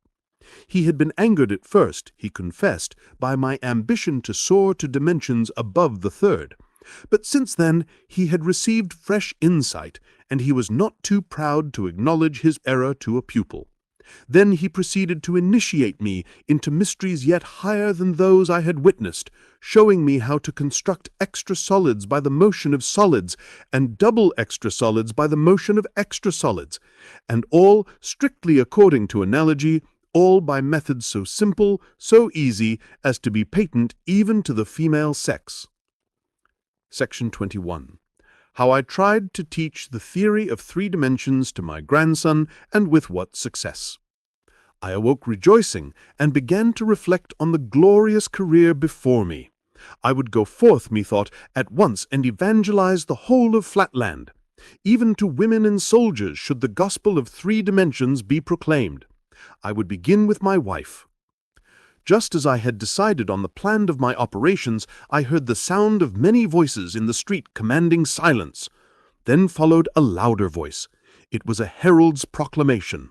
Listening attentively, I recognized the words of the resolution of the council, enjoining the arrest, imprisonment, or execution of anyone who should pervert the minds of the people by delusions and by professing to have received revelations from another world. I reflected. This danger was not to be trifled with. It would be better to avoid it by omitting all mention of my revelation and by proceeding on the path of demonstration, which, after all, seemed so simple and so conclusive that nothing would be lost by discarding the former means. Upward, not northward, was the clue to the whole proof. It had seemed to me fairly clear before I fell asleep, and when I first awoke, fresh from my dream, it had appeared as patent as arithmetic, but somehow it did not seem to me quite so obvious now. Though my wife entered the room opportunely just that moment, I decided, after we had interchanged a few words of commonplace conversation, not to begin with her. My pentagonal sons were men of character and standing, and physicians of no mean reputation, but not great in mathematics, and in that respect unfit for my purpose.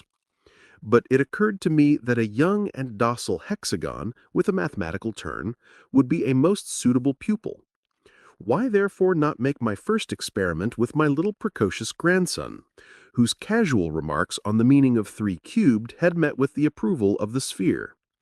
Discussing the matter with him, a mere boy, I should be in perfect safety, for he would know nothing of the proclamation of the council, whereas I could not feel sure that my sons, so greatly did their patriotism and reverence for the circles predominate over mere blind affection, might not feel compelled to hand me over to the prefect if they found me seriously maintaining the seditious heresy of the 3rd dimension. But the first thing to be done was to satisfy in some way the curiosity of my wife, who naturally wished to know something of the reasons for which the circle had desired that mysterious interview, and of the means by which he had entered our house. Without entering into the details of the elaborate account I gave her, an account I fear not quite so consistent with truth as my readers in Spaceland might desire, I must be content with saying that I succeeded at last in persuading her to return quietly to her household duties without eliciting from me any reference to the world of 3 dimensions.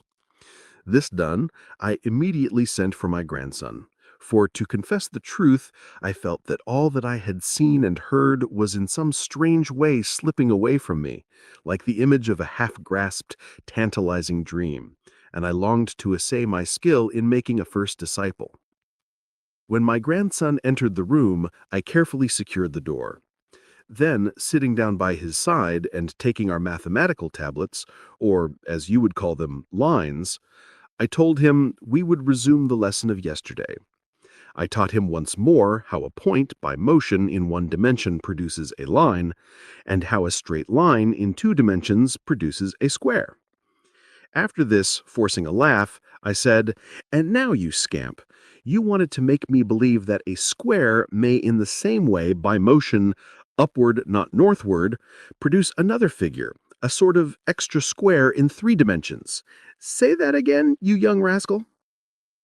At this moment, we heard once more the herald's "Oh yes, outside in the street, proclaiming the resolution of the council. Young though he was, my grandson, who was unusually intelligent for his age and bred up in perfect reverence for the authority of the circles, took in the situation with an acuteness for which I was quite unprepared. He remained silent till the last words of the proclamation had died away, and then, bursting into tears, "Dear grandpapa," he said, "that was only my fun, and of course I meant nothing at all by it, and we did not know anything then about the new law, and I don't think I said anything about the third dimension, and I am sure I did not say one word about upward, not northward, for that would be such nonsense, you know. How could a thing move upward and not northward? Upward and not northward? Even if I were a baby, I could not be so absurd as that. How silly it is! Ha ha ha ha ha!" "Not at all silly," said I, losing my temper. "Here, for example, I take this square," and, at the word, I grasped a movable square which was lying at hand, "and I move it, you see, not northward, but— yes, I move it upward, that is to say, not northward, but I move it somewhere. Not exactly like this, but somehow." Here I brought my sentence to an inane conclusion, shaking the square about in a purposeless manner, much to the amusement of my grandson, who burst out laughing louder than ever, and declared that I was not teaching him, but joking with him. And so saying, he unlocked the door and ran out of the room. Thus ended my first attempt to convert a pupil to the gospel of 3 dimensions. Section 22. How I then tried to diffuse the theory of 3 dimensions by other means, and of the result. My failure with my grandson did not encourage me to communicate my secret to others of my household, yet neither was I led by it to despair of success. Only I saw that I must not wholly rely on the catchphrase, "upward, not northward," but rather must endeavor to seek a demonstration by setting before the public a clear view of the whole subject, and for this purpose it seemed necessary to resort to writing. So I devoted several months in privacy to the composition of a treatise on the mysteries of 3 dimensions. Only, with the view of evading the law, if possible, I spoke not of a physical dimension, but of a thought-land, whence, in theory, a figure could look down upon Flatland and see simultaneously the insides of all things, and where it was possible that there might be supposed to exist a figure, environed as it were with 6 squares, and containing 8 terminal points. But in writing this book I found myself sadly hampered by the impossibility of drawing such diagrams as were necessary for my purpose. For of course in our country of Flatland there are no tablets but lines, and no diagrams but lines, all in one straight line and only distinguishable by difference of size and brightness, so that when I had finished my treatise, which I entitled "Through Flatland to Thoughtland," I could not feel certain that many would understand my meaning. Meanwhile, my life was under a cloud. All pleasures palled upon me. All sights tantalized and tempted me to outspoken treason, because I could not but compare what I saw in 2 dimensions with what it really was if seen in 3, and could hardly refrain from making my comparisons aloud. I neglected my clients and my own business to give myself to the contemplation of the mysteries which I had once beheld, yet which I could impart to no one, and found daily more difficult to reproduce even before my own mental vision. One day, about 11 months after my return from Spaceland, I tried to see a cube with my eye closed, but failed, and though I succeeded afterwards, I was not then quite certain, nor have I been ever afterwards, that I had exactly realized the original.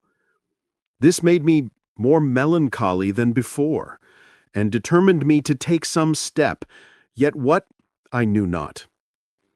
I felt that I would have been willing to sacrifice my life for the cause, if thereby I could have produced conviction. But if I could not convince my grandson, how could I convince the highest and most developed circles in the land? And yet, at times my spirit was too strong for me, and I gave vent to dangerous utterances. Already I was considered heterodox, if not treasonable, and I was keenly alive to the dangers of my position. Nevertheless, I could not at times refrain from bursting out into suspicious or half-seditious utterances, even among the highest polygonal and circular society. When, for example, the question arose about the treatment of those lunatics who said that they had received the power of seeing the insides of things, I would quote the saying of an ancient circle who declared that prophets and inspired people are always considered by the majority to be mad. And I could not help occasionally dropping such expressions as the eye that discerns the interiors of things, and the all-seeing land. Once or twice, I even let fall the forbidden terms, the third and fourth dimensions. At last, to complete a series of minor indiscretions, at a meeting of our local speculative society held at the palace of the prefect himself, some extremely silly person having read an elaborate paper exhibiting the precise reasons why Providence has limited the number of dimensions to 2, and why the attribute of omnividence is assigned to the Supreme alone, I so far forgot myself as to give an exact account of the whole of my voyage, with the sphere into space, and to the assembly hall in our metropolis, and then to space again, and of my return home, and of everything that I had seen and heard in fact or vision. At first, indeed, I pretended that I was describing the imaginary experiences of a fictitious person, but my enthusiasm soon forced me to throw off all disguise, and finally, in a fervent peroration, I exhorted all my hearers to divest themselves of prejudice and to become believers in the third dimension. Need I say that I was at once arrested and taken before the council? Next morning, standing in the very place where but a very few months ago the sphere had stood in my company, I was allowed to begin and to continue my narration unquestioned and uninterrupted. But from the first I foresaw my fate, for the president, noting that a guard of the better sort of policeman was in attendance, of angularity little if at all under 55 degrees, ordered them to be relieved before I began my defense, by an inferior class of 2 degrees or 3 degrees. I knew only too well what that meant. I was to be executed or imprisoned, and my story was to be kept secret from the world by the simultaneous destruction of the officials who had heard it. And this being the case, the president desired to substitute the cheaper for the more expensive victims. After I had concluded my defense, the president, perhaps perceiving that some of the junior circles had been moved by my evident earnestness, asked me 2 questions. 1. Whether I could indicate the direction which I meant when I used the words upward, not northward. 2. Whether I could by any diagrams or descriptions, other than the enumeration of imaginary sides and angles, indicate the figure I was pleased to call a cube. I declared that I could say nothing more, and that I must commit myself to the truth, whose cause would surely prevail in the end.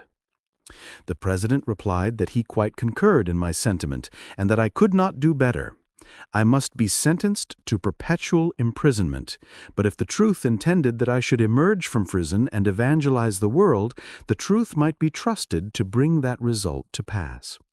Meanwhile, I should be subjected to no discomfort that was not necessary to preclude escape, and unless I forfeited the privilege by misconduct, I should be occasionally permitted to see my brother, who had preceded me to my prison. 7 years have elapsed, and I am still a prisoner, and, if I accept the occasional visits of my brother, debarred from all companionship save that of my jailers. My brother is one of the best of squares, just, sensible, cheerful, and not without fraternal affection.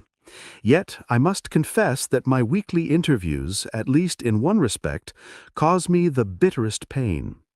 He was present when the sphere manifested himself in the council chamber. He saw the sphere's changing sections. He heard the explanation of the phenomena then given to the circles. Since that time, scarcely a week has passed during 7 whole years without him hearing from me a repetition of the part I played in that manifestation, together with ample descriptions of all the phenomena in Spaceland, and the arguments for the existence of solid things derivable from analogy. Yet I take shame to be forced to confess it. My brother has not yet grasped the nature of the third dimension, and frankly avows his disbelief in the existence of a sphere. Hence I am absolutely destitute of converts, and for aught that I can see, the millennial revelation has been made to me for nothing. Prometheus up in Spaceland was bound for bringing down fire for mortals, but I, poor Flatland Prometheus, lie here in prison for bringing down nothing to my countrymen. Yet I exist in the hope that these memoirs in some manner, I know not how, may find their way to the minds of humanity in some dimension, and may stir up a race of rebels who shall refuse to be confined to limited dimensionality. That is the hope of my brighter moments. Alas, it is not always so. Heavily weighs on me at times the burdensome reflection that I cannot honestly say I am confident as to the exact shape of the once seen, oft-regretted cube, and in my nightly visions the mysterious precept, upward, not northward, haunts me like a soul-devouring sphinx. It is part of the martyrdom which I endure for the cause of the truth that there are seasons of mental weakness, when cubes and spheres flit away into the background of scarce possible existences, when the land of 3 dimensions seems almost as visionary as the land of 1 or none.